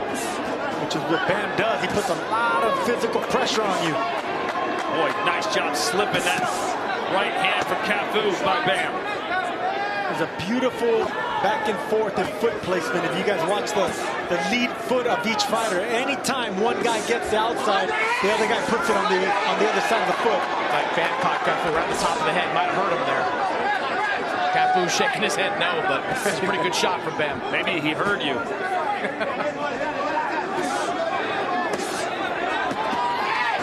Bam coming in with 2 hard body shots. Oh, nice uppercut. That back Bam up. Well, Cafu's getting respect from Bam as well, man. Anytime Bam gets anything started, Cafu responds right back.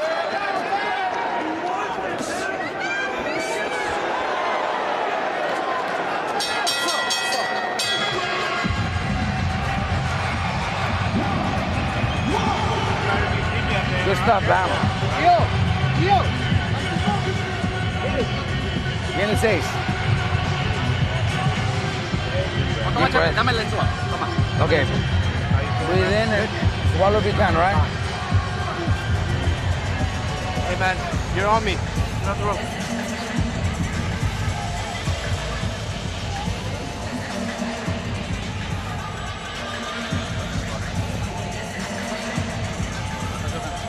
Feeling good? Yeah. All right. He's starting to open up his mouth when he starts throwing. Yeah. Slow down, okay? All right. The 6th round coming up. All right. 6th round coming up, right? Keep breaking them down. Keep picking your punches. Still stay smart. Keep going under. All right. And get the body, right? Dip in.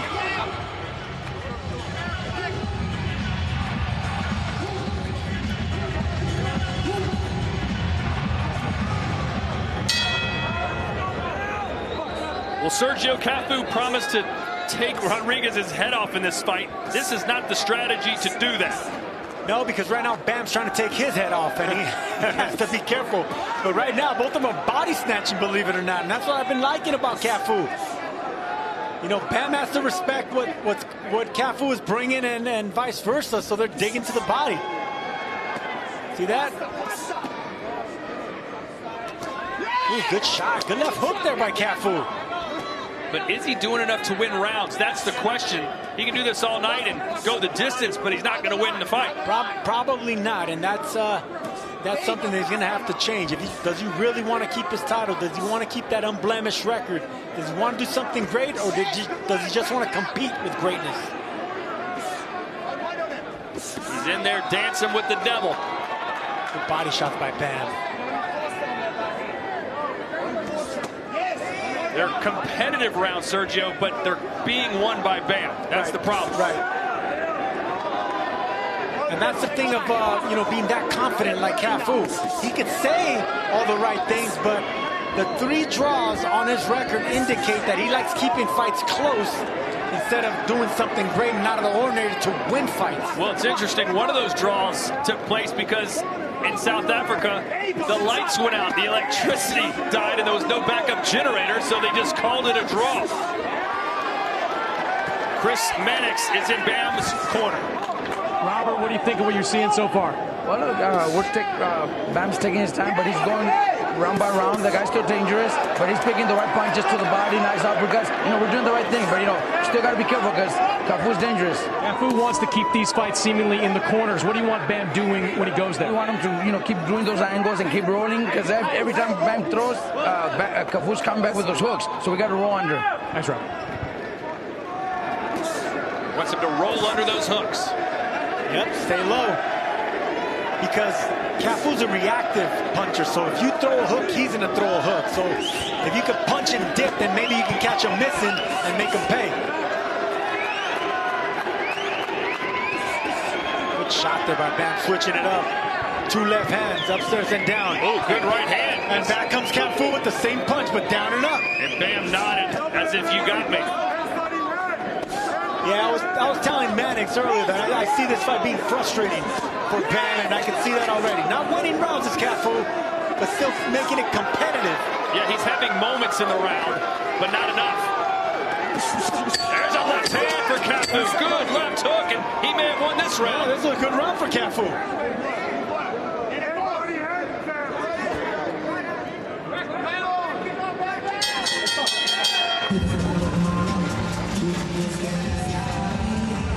Good round.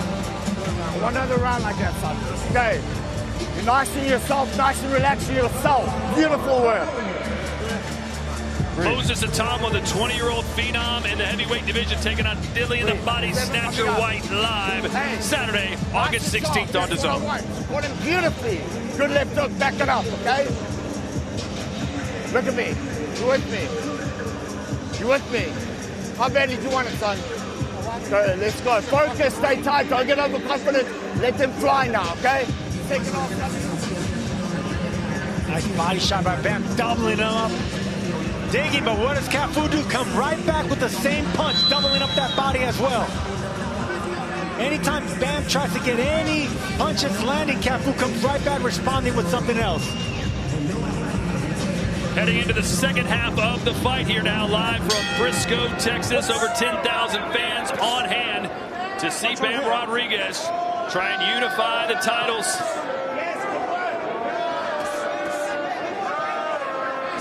Ooh, good shot. Chris Mannix, how do you have it scored? Got a 5-1 in favor of Bam Rodriguez. I gave Cafu that last round as well. I think he's having some moments, and obviously he's got a strategy of parking himself in the corner and being a full-time counterpuncher. But those moments, they're just few and far between. Most of these rounds have been controlled by the accuracy and the defense of Bam Rodriguez. So 5-1 in favor of Bam. Interesting moment there. Cafu had spun and thrown Bam into the corner, but instead of pouncing, he backed off. That's what Cafu is. He's a born counterpuncher. He's not on the front foot. He's always on the back foot. He's a defensive fighter. Frustrating fighter. Not enough talent to stay undefeated, but not enough power to actually do something and push Bam backwards. Ooh, good left to the body. There's the first angle that I've seen Bam get on Cafu to actually land something to the body.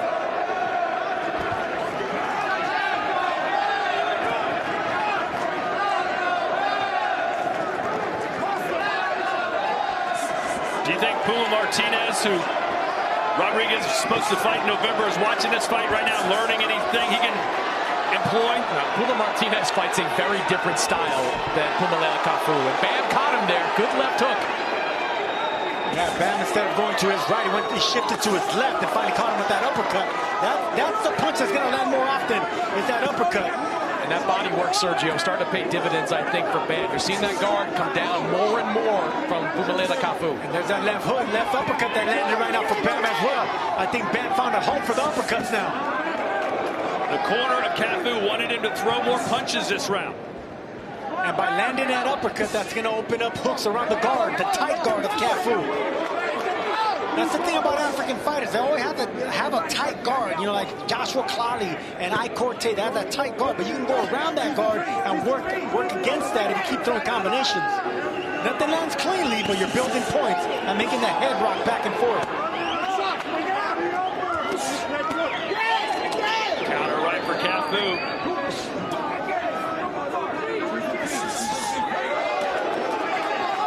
Good flurry from Bam, who jumps right back in. There's a shot to the body for Cafu and then upstairs.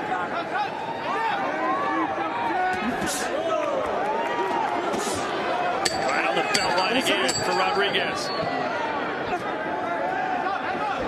Ooh, good shot there by Cafu. Short right hand. It's rare you see Bam get hit with a clean shot.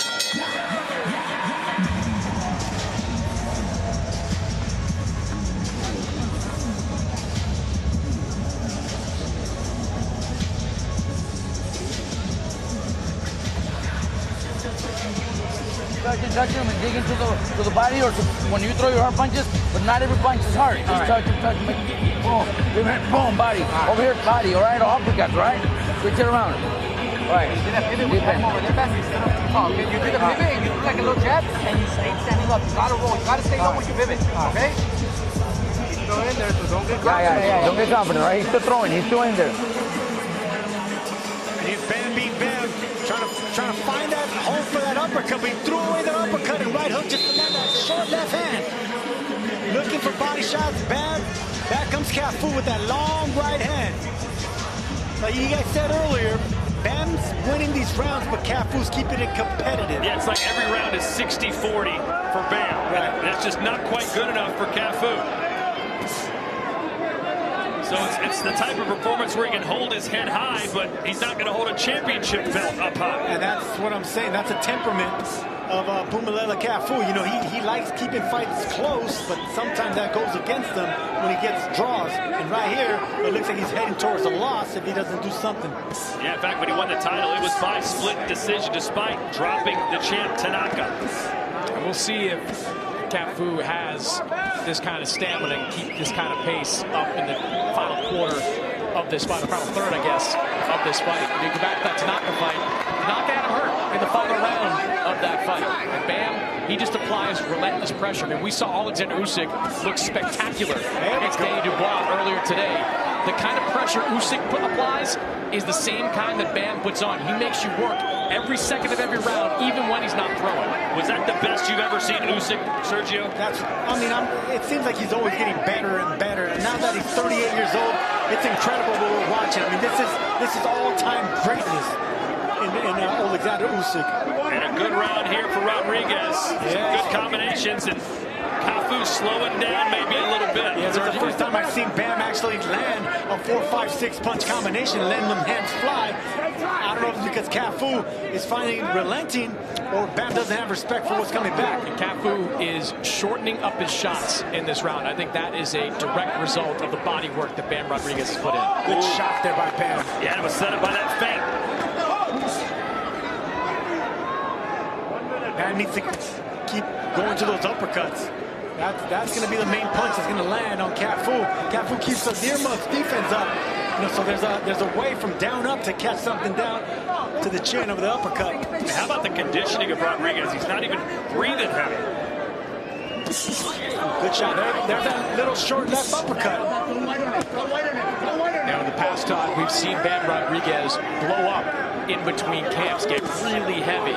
He had a full, he said, 10-week camp, 2 weeks longer than he usually goes. He came into camp in shape, and that resulted, he believes, in the best camp he's had so far. Well, he's coming off a 252-day layoff. Not ideal for someone who likes to stay busy. Good shot there for Bam. Good combination, but Cafu come right back with a right hand and left hook. Bam's getting the best of it, but Cafu's still coming back and punching.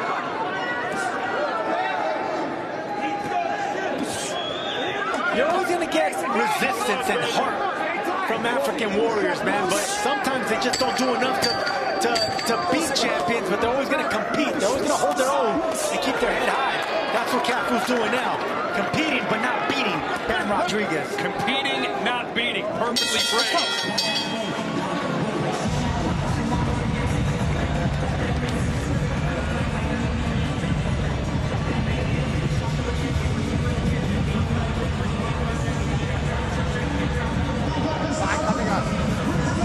I need more from you. Okay? Look at me. What's that? What's that? Want to hear you? Okay, then you gotta. Bam trying to break that distance, trying to find an opening, throwing away some shots, trying to get an angle just to land an uppercut or a hook, but that high guard defense is making it a little bit difficult for Bam to land something cleanly, but with relentless pressure and volume, there's bound to be an opening, and Bam's getting closer and closer to breaking that defense up of Cafu.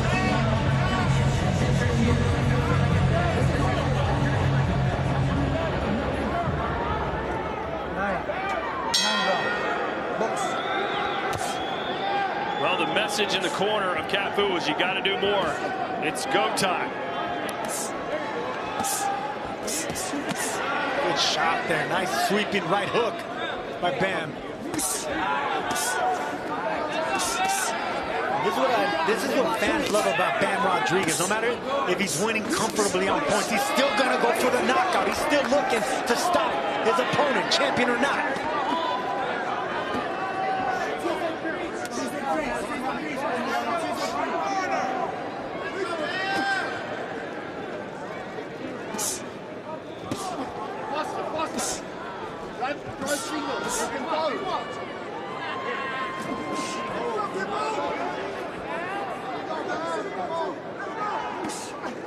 Just barely missed with that right uppercut, Bam. There's a right from Cafu. Rodriguez has told us that his goal is to win all 4 belts at 115 before he moves up a weight class. At one point, he flirted with maybe fighting Chocolatito. They had some amazing sparring sessions, but he says that has long passed as Chocolatito has pretty much hung it up, although he is fighting again soon in a small fight in his home country.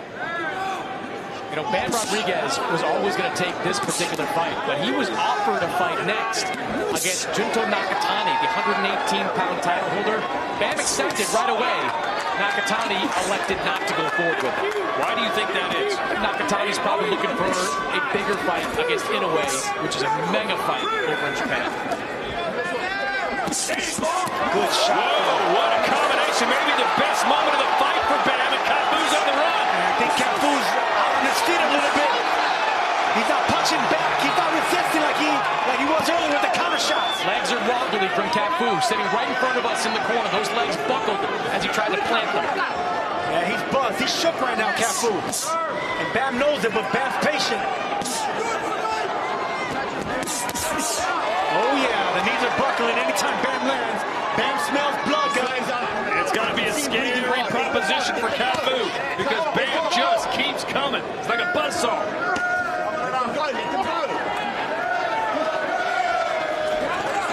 The pressure, Sergio. I know you know what I'm talking about. When he's in front of you, even when he's not throwing punches, you just always got to be on your toes because you never know what's coming and where it's coming from. Bam smells blood, man. He just missed a home run right hook right now.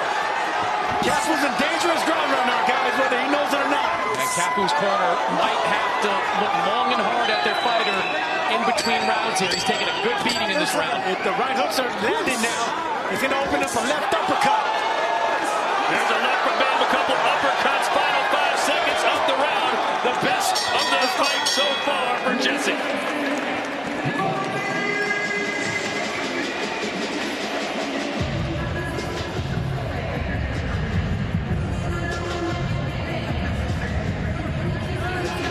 Like that. You understand what I'm saying? Are you with me?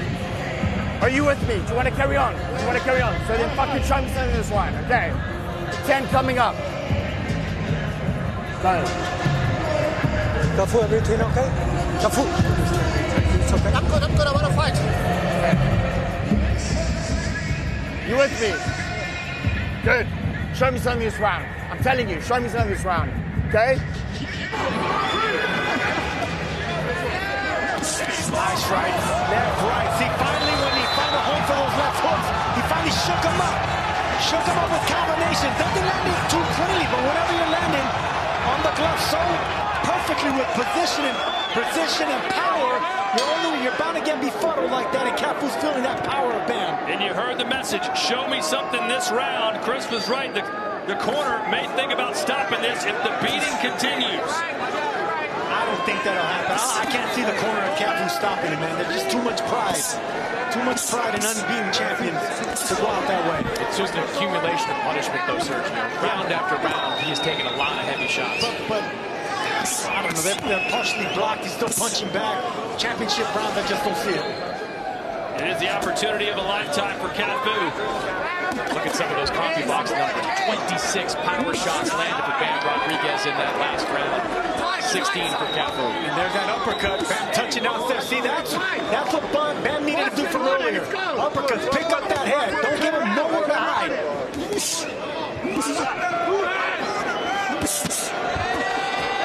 Cafu firing back, but just not a lot of steam on the shots. Bam Rodriguez is like a surgeon in there, man. He just dissects you no matter where you go. He's always penetrating you with punches. upstairs, downstairs. Just a vicious power boxer. What a combination from Bam. Incredible. And he's sticking to him like glue right now. Incredible, man. We're watching some special talent, greatness in the making with Bam Rodriguez.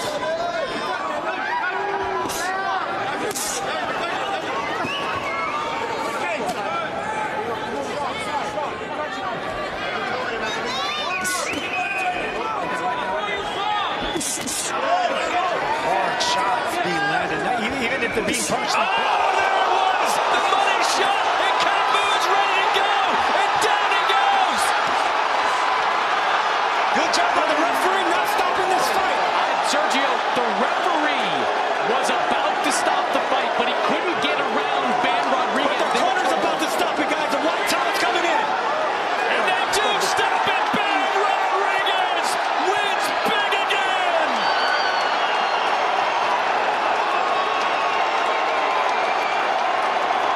It was careful, it was composed, but Bam got the job done. Fernando Martinez, undefeated world champion from Argentina. Jesse Rodriguez, undefeated champion from the United States. Someone's O has got to go for the unified flyweight, super flyweight championship of the world. This is it, 12 rounds live from Riyadh in the Kingdom of Saudi Arabia. I want to see how Puma Martinez responds to the footwork and the feints of Bam Rodriguez. If he bites right away, if he's going to want to overload on those left and right hooks that he loves to throw. Yeah, we'll see how much respect Puma shows Bam in the ring. He showed him no respect all fight week. A leaping left hand there for Martinez, who's got the machismo behind him, Sergio. He has just been walking around with an arrogance about him. Oh, man, I love it. That Latino bravado, man. You know, the ninja pose that he was doing every time he got a second in front of the cameras. He felt and he looked like he belonged and carried himself like a champion in this championship fight. Martinez burst onto the scene as a 6-1 underdog against Jerwin Ancajas to win the IBF Super Flyweight Championship, beat him again in the rematch. Ancajas also a southpaw. 5 of the last 6 fights for Martinez have been against championship caliber opponents. Good body shot by Bam. I don't think Puma liked that shot. He came right back, returned the favor. Ooh, nice right hand for Puma. And that's what Martinez is good at. He likes to wing those wide hooks. Rodriguez needs to stay on the inside and dig to the body and not pull back and get caught with one of those wide hooks of Puma Martinez. Ooh, good shot by Bam. Is that a knockdown? The glove touched the canvas. The referee apparently uninterested. No, Bam landed a shot and fell off balance with the glove. Nothing landed on him, though. Usually the referee will stop the action and clean the glove, but that time he just let him keep going at it. That's the first time I've seen a boxer land a punch and then go down. Well, there's another back-to-back almost. Man, you can tell both these guys are out for blood. Bam is going to be the better straighter puncher, and Martinez is going to look for the hooking around the guard type punch, and we know that whoever punches straighter is the better. Good right hand, and look at the footwork there from Bam. Yeah, you're going to see that all day. It's like he's gliding on ice, is Bam Rodriguez. Of course, Bam has a new baby that was born on Wednesday. Everyone, including you, Todd, or I think it was you, Coppinger, said that this was going to be a most competitive fight. When I broke this fight down, it's the footwork for me that I think will be more on Bam's favor. I mean, yeah, Bam has arguably the best footwork in the sport, right? With footwork, I just don't see aggression being enough. You need speed and you need footwork of your own. And those white shots like that, Bam Rodriguez will just eat you up. You have to stay down, Charles. You have to stay down. Breathe.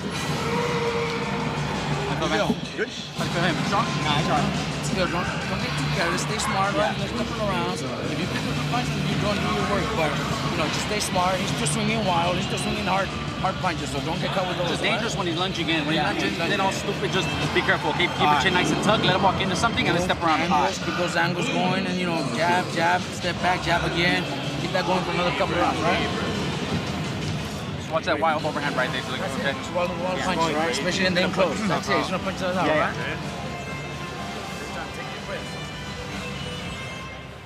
Corners, 10 seconds.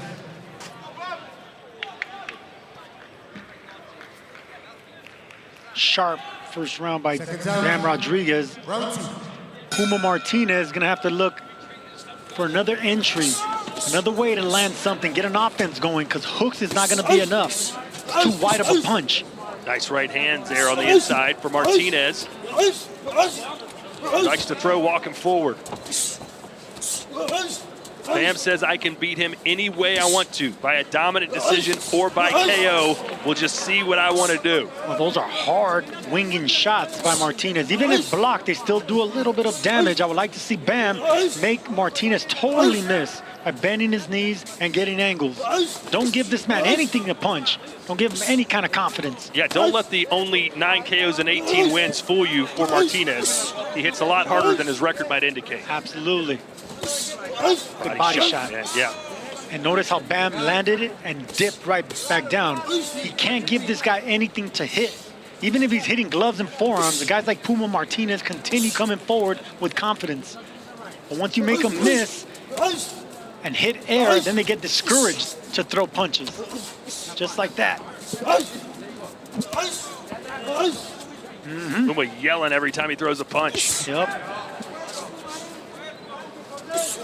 Good body shot by Bam.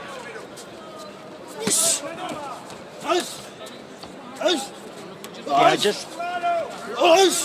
Bam, so much more in control of his body. Yeah, I'm trying to not diminish a champion like Puma Martinez, but it's just another class of championship skill when you're watching these two. Puma Martinez is strong, but he's a brawler type. You know, he wings the shots. He doesn't set up his power. He's not really too sly with it. And Bam, look at how relaxed he is. He's like a matador waiting to a shot to spear the bull. Yeah, Bam, one of the best pound fighters in the sport. Number 6 in the ring rankings. Could easily be higher, as you said, Sergio. Rodriguez in his 9th successive world title fight, and he's only 25 years old. He was the first fighter born in the 2000s to hold a widely recognized world title. So like Abdullah Mason is now the youngest champion in the world. At one time, that moniker belonged to Bam. I don't think Puma Martinez liking those body shots. Bam landed a clean body shot earlier, and he's been guarding the ribs extra tight. Puma Martinez. Check left there from Bam, backed Martinez up. Good body shot by Bam. Yeah, this is going to be a fight where better footwork's going to win, and we know who the better footwork is, and that's Bam Rodriguez. It's literally a matador versus a bull in there. And if Puma doesn't start jabbing and trying to get close to rip those shots, matador always wins these kind of competitions. Let's check in with Claudia Trejos, who's with Devin Haney's father, Bill. Oh, Bill Haney, everything is set and done. We're just right smack in the middle of the truth. What are your thoughts? I mean, we're ready to go. I mean, we've had a 4-month training camp. You know what I mean? And now our work is going to speak for itself. What is exactly that you're looking for that Devin has to do tonight? I mean, he's going to handicap Brian Norman. What Brian Norman usually does, he's not going to do that tonight. And he's going to have to live with that. Is he prepared to do what he doesn't do good? Emotions were running high right before today. Are they still there? I mean, that's just fight manner. You know, he's a great champion over there, but Devin will show that he's a generational fighter. I've never heard Bill Haney speak so quietly, Mike. Have you? Sound like it was in a library. A lot more quiet than the last time I think he spoke to you, Todd. You guys love bringing that up. Hey, I'm used to it too, right? Yeah. You see Bam already suppressing Puma's output. Puma threw over 1,000 punches in the first fight against Kazuto Ioka. And that's the thing that footwork does. It intimidates punchers from throwing if they're not going to be landing.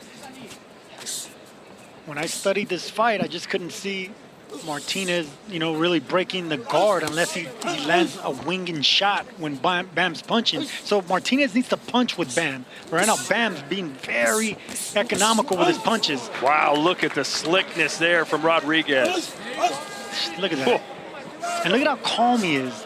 Bam can see everything coming. Doesn't even have to move too far, barely making a miss. The way Bam moves and creates angles, it almost reminds you a bit of Lomachenko, right? Yeah, well, hey, or Usyk a little bit, the much bigger version. And I mentioned this at the top of the broadcast. Jesse Rodriguez, who's normally so humble, said, listen, I appreciate everyone saying that I'm on the pound-for-pound list, but after I win this fight, I want to be spoken in the same breath as Usyk, Crawford, and Inoue. Good for him, because he should. I mean, look at what he's doing so far against another champion. I mean, it just looks too easy. I didn't want to say that. It looks like he's outclassed. He's outclassing a champion right now, Bam Rodriguez. I know we're just, 2.5 rounds in, but Puma Martinez is going to have to find something else. A tough guy ain't going to beat Bam. And listen, there's a strong contingent of Argentinian fans who came here for this fight. We haven't heard them at all so far. And they were allowed at yesterday's weigh-in. Because they're seeing Bam is what we're seeing right now. Yeah. What kind of fight style is most likely to give Bam problems, Sergio? If it's not the brawler. No, it's definitely not the brawler. It's going to be someone with good footwork that can move with him. When Bam tries to get an angle, you have to move with him at an angle. You can't let him get those to flank you on the side. But that you have to work on. So in order to compete with Bam, you're going to have fast hands and have fast feet. Blood coming out of, I believe, the nose now of Puma Martinez. When you have a fighter like Bam fighting at 115 pounds, it really shines a light on all the other fighters in the lower weight classes. The same way Chocolatito Gonzalez did so before him. Oh, nice left uppercut from Rodriguez. And Martinez already showing signs of beginning to falter. It was a body shot. He got an angle and hurt Martinez to the body. Some people say it's just too big of a jump, Mike, for Bam Rodriguez to want to challenge someone like Inoue. In your opinion, you throw him in there with that guy right now, how does he do?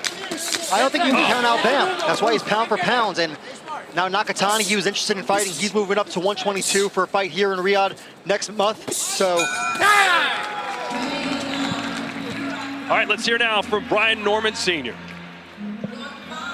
Norman Sr., there's a lot that has been said throughout the week.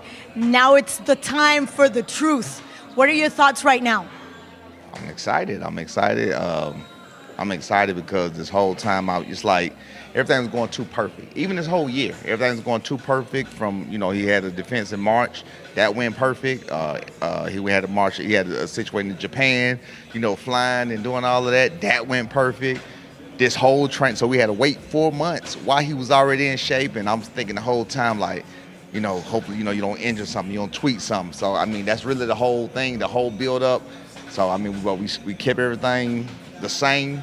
We rinsed and repeat every single day, did everything, to a T, and we here. We made it. We here, and he's healthy. He's feeling on 5,000. We didn't have no problems in Saudi. We ain't had nobody messing with no food, no situations like that. We didn't have nobody trying anything, so they say, tricky. We good. So I'm extra excited. We're excited. Thanks. Yeah, we're excited.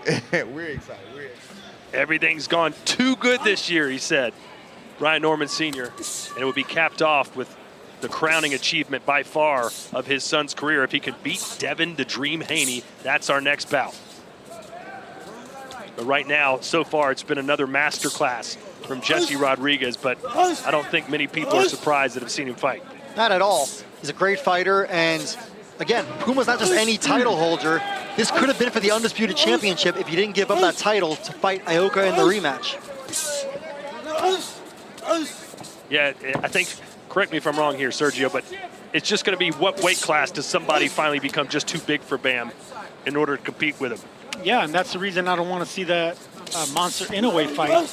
our partner Chris Mannix continues and insists on happening. So you want to see him just keep dominating guys at 115? No, go to 118. Nakatani, go to 118, conquer another weight division. There's a left from Puma. Well, Nakatani's gone now. He's going up to 122 next month. And then dominate 118. Come on, throw him in at 122. And at 115 next month here in Riyadh, we have Willy Baldo Garcia fighting Kenshiro Taraji for a title. Puma Martinez finally landing a good body shot and a looping shot right now. Sergio, remember Bam Rodriguez jumped up 2 weight classes, I believe, to face Saristicat Sorungbasai on short notice and knocked him out. So who's to say he can't do that again? He took Carlos Cuadras on a couple weeks' notice as well. I mean, this is just a special, great talent we're watching in Bam Rodriguez. Stop. And the way he's handling an undefeated champion in Puma Martinez right now is pretty impressive. Good shot there by Martinez, half blocked by Bam. And some people thought he might be distracted with his new son Milo being born this week. It just seems to have made him even more determined to go out there and finish the job early. Bam's not even loading up, man. It seems like he's just having fun in there. And the life has been sucked out of Puma Martinez. He's not grunting like he was earlier, throwing punches. And, you know, we tried to bring out the best of both fighters, but right now, I can't see nothing Puma can do right now. He doesn't have footwork to keep up. He doesn't have speed to keep up with Bam. He has strength, but he doesn't have that one-punch power to turn this fight around. He's just getting schooled by the superior boxer-puncher in Bam Rodriguez right now. And he keeps trying to clear his nose, which is pouring blood out. Oh, good body shot. Well, what can Martinez do right now to turn the tide? Is there anything, Sergio? Look, straight punch, but he doesn't have straight punches. When I was studying Puma Martinez, he's just a hooker, left and right. That's the easiest thing to block. That's the easiest thing to go under. Straight shots and footwork, and he doesn't have it.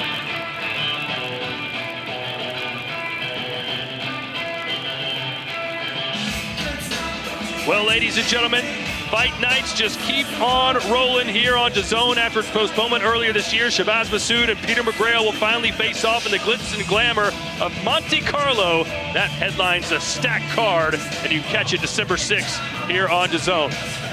And then back stateside, it'll be Diego Pacheco, the undefeated super middleweight star who continues his bid for world honors as he faces Kevin Lee Sadjo on December 13th here on DAZN.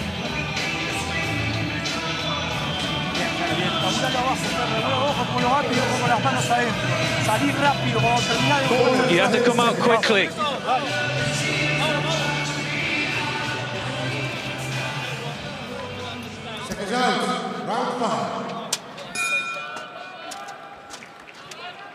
It just kind of feels like it's not a question of if, but when Bam puts the gas pedal down and gets Martinez out of here.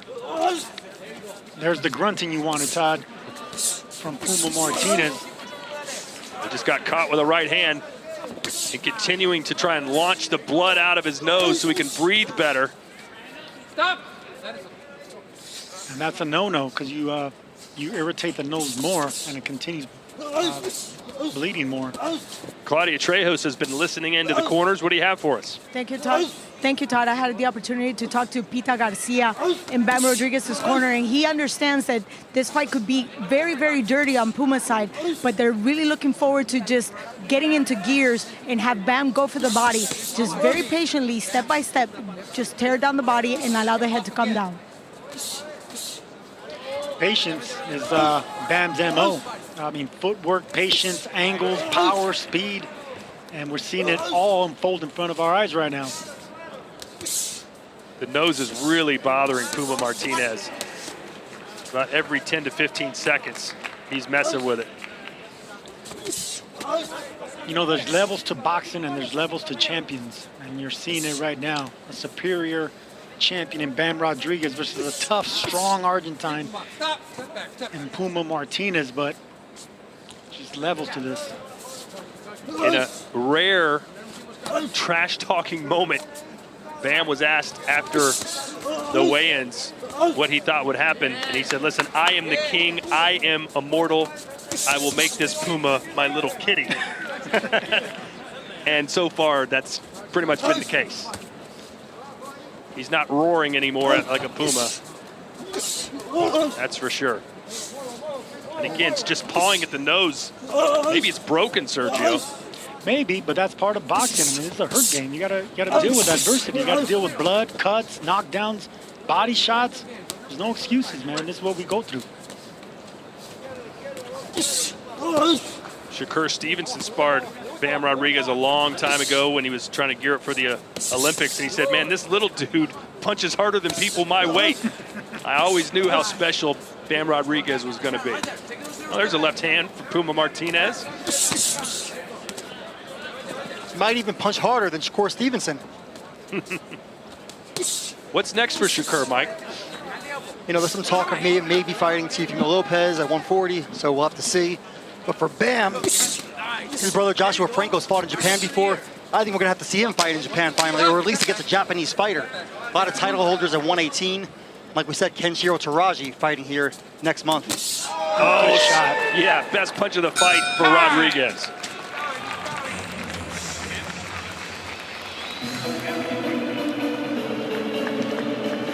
Matter of time, little by little, little by little. Just don't get careless, keep doing your work, right? Keep fighting smart, keep fucking getting that rhythm, look fucking good doing it, all right? All right.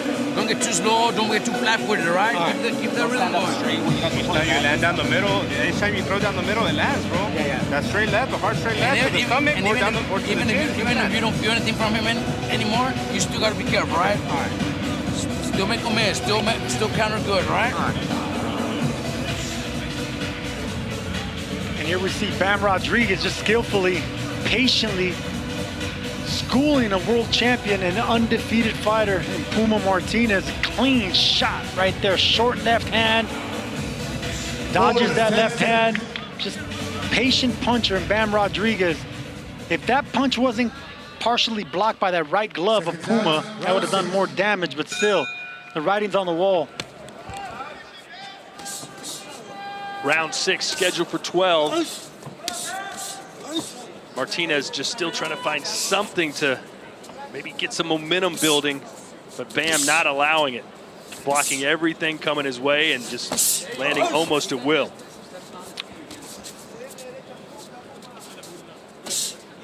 Here's Mike Coppinger's scorecard, no drama here. No, easy fight to score. And Puma Martinez, quality fighter. This is just how good Bam Rodriguez is. Bam's the champion of the ring at 115. Oh, here he comes. But, you know, so far it's a shutout.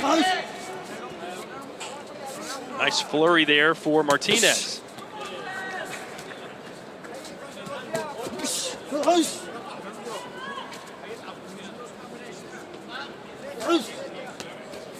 Martinez said he started training at the age of 6, made his amateur debut at 11, boxed at the 2016 Olympic Games. Been doing this a long time.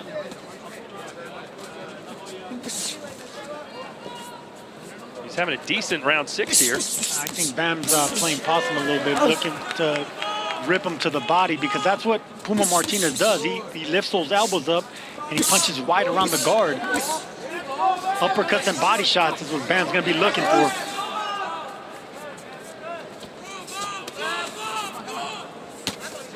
Plus, he's playing. I really think Bam's really enjoying his work playing with his food here, man. He's in total control of Puma Martinez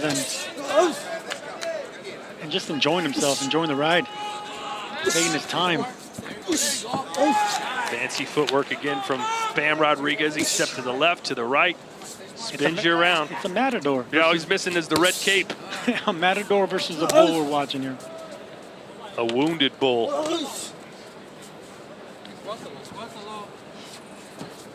Stop.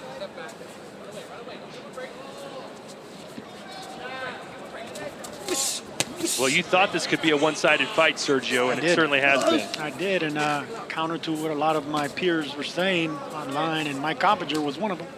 Hate to say I told you so, Mike, but... No, you could say it. I was wrong. I thought it would be more competitive than this. Obviously picking Bam, he's a big favorite, but I did think that Martinez would have some moments, and he hasn't. Nah, man, it's just we're watching brilliance in the footwork and the punch selection. We're watching greatness in Bam Rodriguez, man. We really are. Another round ticking by. Another round in the Bam Rodriguez column. The only thing better than getting a knockout is pitching a shutout. Bam Rodriguez is pitching a shutout. And he might get the knockout. Yeah, I believe he will certainly go for it as these rounds move on. He does not want to see this go the distance. Yeah, that's what matadors do. They pick away.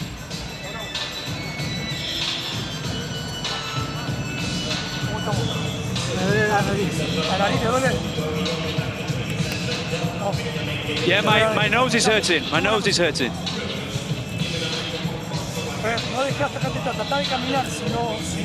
Don't be walking back in straight lines.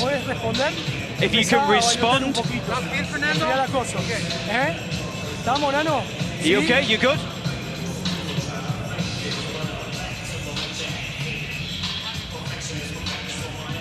Brian Norman Jr. getting his hands wrapped. He is the defending champion and will be featured in our co-main event. That's next as he takes on Devin the Dream Haney, USA versus USA. WBO welterweight championship on the line. Is there any chance that fight, Mike, could be a one-sided victory for Devin Haney if he has his way? I think that's a coin flip fight. Devin Haney, obviously, the more skilled fighter, but Brian Norman's a big puncher, and he's feeling really confident. Well, you could say the same thing here about Fernando Martinez, a big puncher. Not as big as Brian Norman Jr., Yeah, nowhere near it. And here's for the thing about Puma Martinez, he's a heavy-handed puncher. He's not a big puncher. And you heard Puma tell his corner there, my nose hurts. I don't want to play doctor, but with how swollen it is, it looks like it's broken. When a tough guy starts complaining about little injuries like that, it's more embarrassment than being hurt. It's more being outclassed than not being able to continue. I think Bam right now is really showing the difference between a Ring Magazine champion and a title holder. Good point. Almost anybody can get a belt nowadays, but the Ring Magazine belt, the lineal champion in each division.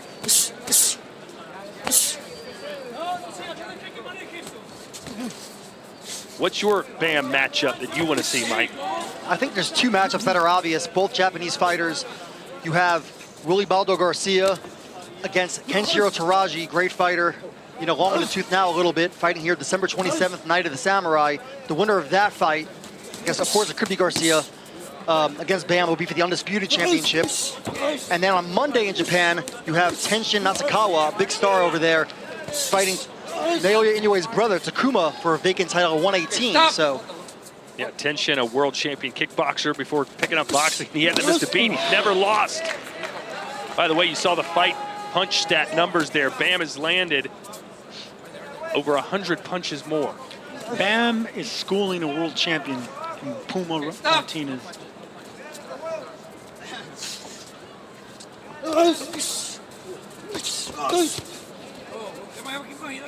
That's done. He's hurt. There you go. Right there. He's hurt. Come on. I think Puma's hurt to the body. A left hand to the body might have hurt Puma Martinez.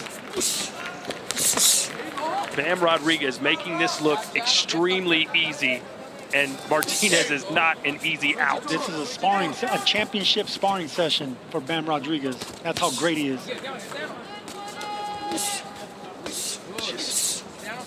Puma's game too, you know, he's throwing it. There's one. He just can't really find any success. Of course, he's never been stopped. He's got that Argentinian pride. He's not going to go down easy. But his nose may be broken. His pride certainly is hurt. He's just getting outworked, outclassed, outboxed by a master. Yeah, Puma's hurt to the body. Bam should continue digging downstairs.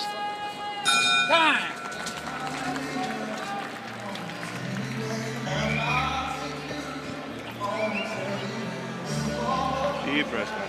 Deep breath, right away.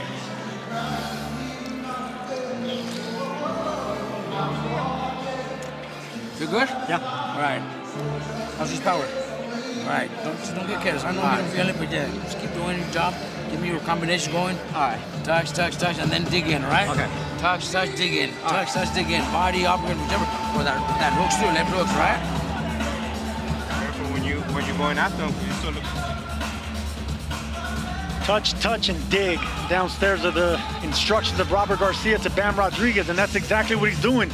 Picking apart a tough and stubborn champion bull in Puma Martinez, but it's the footwork, it's the speed, it's the angles, it's the IQ, it's the defense. He's just outmatched by a superior boxer puncher in Bam Rodriguez. So now I think a lot of people are saying, okay, you played with your food long enough, Bam. Let's get this guy out of here. Yeah. And well, you know, he still has 4 rounds. I would think keep picking him another round or 2, and then you can stop him in the championship rounds. But I think Puma Martinez has already softened up. Sergio, obviously Bam's a humble guy, nice guy outside the ring, but Puma talked a lot of trash. Do you think he's taking, relishing the opportunity to punish him here? Maybe. Bam has that mean streak, that chip on his shoulder. He may be humble, but he's definitely a killer. I think he's just having fun.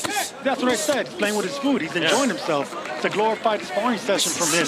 He doesn't have nothing to fear back. This is a one-sided boxing fight. Man, that uppercut's so sweet. I don't know, I'm with Todd. I would love to see Bam against the winner of Naoya Inoue and Nakatani. If they do fight next year, they're on a collision course right now. Inoue fighting Alan Picasso in the main event December 27th in Riyadh. And then you have Nakatani against Sebastian Hernandez.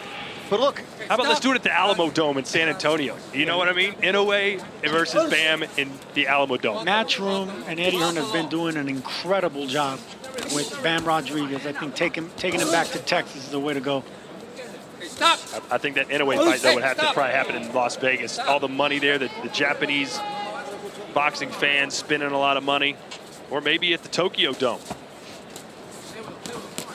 Speaking of Vegas, after Terrence Crawford moved up 2 more weight classes and beat Canelo, you see the kind of fighter Bam is. You cannot count him out. Apparently, Sergio, you just rather see him play with his food for another division, right? You don't want that mega fight. No, I don't want Bam to go against the monster, man. It's just too much. He's fighting too much he can chew.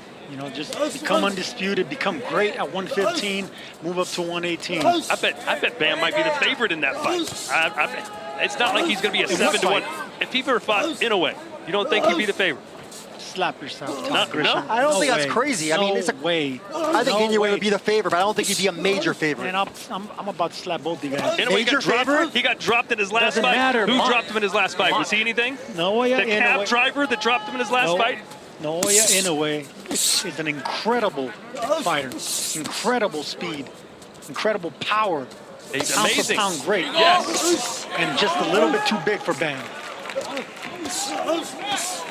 Yeah, Ramon Cardenas, that was a really good performance from him. Very gutsy in dropping Inoue in a loss. Yeah.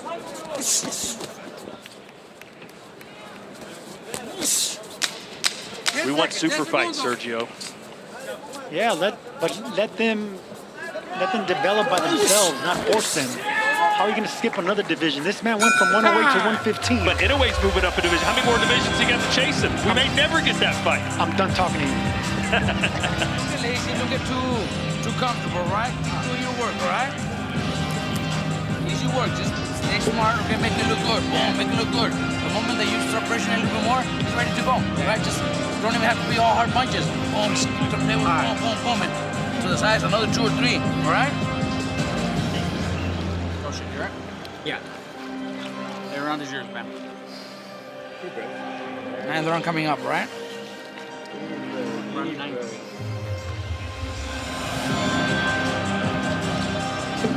Take deep breaths. Just don't forget the jab. Keep everything off the jab. Jab, step back. Boom, boom, boom, and turn.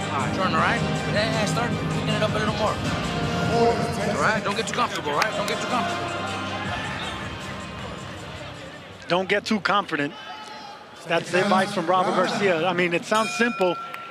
In a one-sided fight, it could easily be a one-sided fight where Bam's won every round. They still have to instill in the fighter, in their champion, do not get overconfident. Mike, have you given Martinez a round? I have not. This is clearly a shutout for Bam Rodriguez, 8-0, and Martinez is definitely going to need a knockout now. Yeah, it's a one-sided fight. I haven't given one round to Puma, and I think Bam he's treating this like a matador versus a bull. You're softening him up, picking him apart, getting angles, not trying to force anything. Let the bull run into the shots. after the all-action fight we just saw between Abdullah Mason and Sam Noakes. The air has kind of been let out of this arena as Bam has just dominated from the opening bell all 8 rounds. Oh, good shot right there by Puma Martinez, a body shot.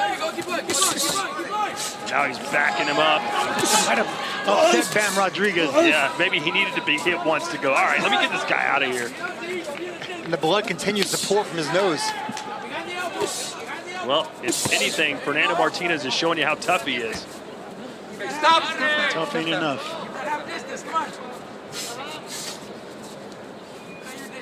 Right there. You read. Don't get lazy. Stay smart.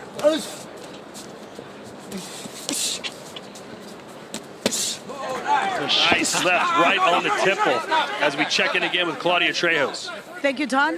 I just had an opportunity to speak to Robert Garcia. And just like Sergio mentioned, Bam is a little too comfortable. He likes to play with his food a little too much. And there's a sense of urgency from Robert Garcia to make sure that he can actually not just finish the fight with the hand up, but he wants to finish the fight before the last no. Thank you, Claudia. And let's talk about Robert Garcia for a minute. Bam is sensational, no doubt about it, but Garcia has played a big role in creating this beast. Robert Garcia has created many beasts, you know, from Bam to Virgil to so many others. I mean, whoa, Puma backs into the corner. Throws a right hand, though, to keep Bam off him momentarily. And there you go right there. Puma threw an overhand right, and Bam still responsible, dominating this fight to keep that left hand up by his chin, blocking it. Stop. Just incredible self-awareness by Bam Rodriguez. Whether he's offensive or defense, just always on point, always sharp. There's a left hand for Puma. And if indeed Martinez's nose is broken, don't expect Jesse to have any sympathy. After all, he suffered a broken jaw against Christian Gonzalez to win the WBC flyweight title.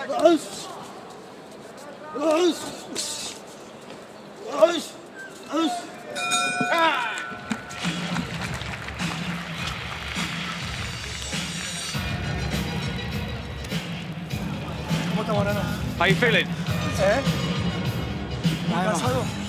You okay? Listen to me.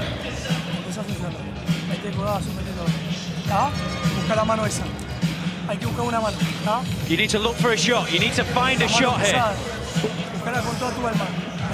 Overhand. You have to look it. Do not give in. Come on. Let's go. Look for an overhand shot is the advice they gave Puma Martinez, and he went for it in this round. He landed some good shots. I mean, this is probably Puma Martinez's best round, even though he didn't win. He landed some shots. He went for something. There was a little bit of life there in Puma Martinez, and the corner wants to see more of that. Seconds out, round 10. Round 10. It has been one-sided, one-way traffic, all downhill for Bam Rodriguez. They say you win the fights in the gym, Sergio. Bam won this fight a couple weeks ago, it seems like. It's an incredible fighter. And to think about the distractions that were happening outside of the ring, with his baby being born and traveling halfway across the world and dealing with a different time. It's just incredible what we're watching. I mean, he's dominating a champion in Puma Martinez. This is a one-sided schooling. We're in round 10 right now. Martinez has been down once in his career, and it was actually in his last fight, the rematch with Aoka, and it was in round 10. Well, let's see if Lightning can strike twice. Well, if it is, it's going to be uppercuts or body shots for Bam Rodriguez. Because he's hit Puma with straight shots, hooks. He's stopping him up to the body. And I think he hasn't thrown enough uppercuts, Bam Rodriguez. There's openings down the middle. There's a left for Martinez and a round of applause for the Argentine. A left punch to the jaw, and I'm not sure Martinez wants to get up or can get up. He's not going to get up. Bam was playing possum, one-sided. This was a shutout by Bam Rodriguez. A masterclass from one of the best fighters on the planet today. And there it is, round 10. Right after Martinez maybe landed his best punch of the fight, it was over. Doesn't get better than that.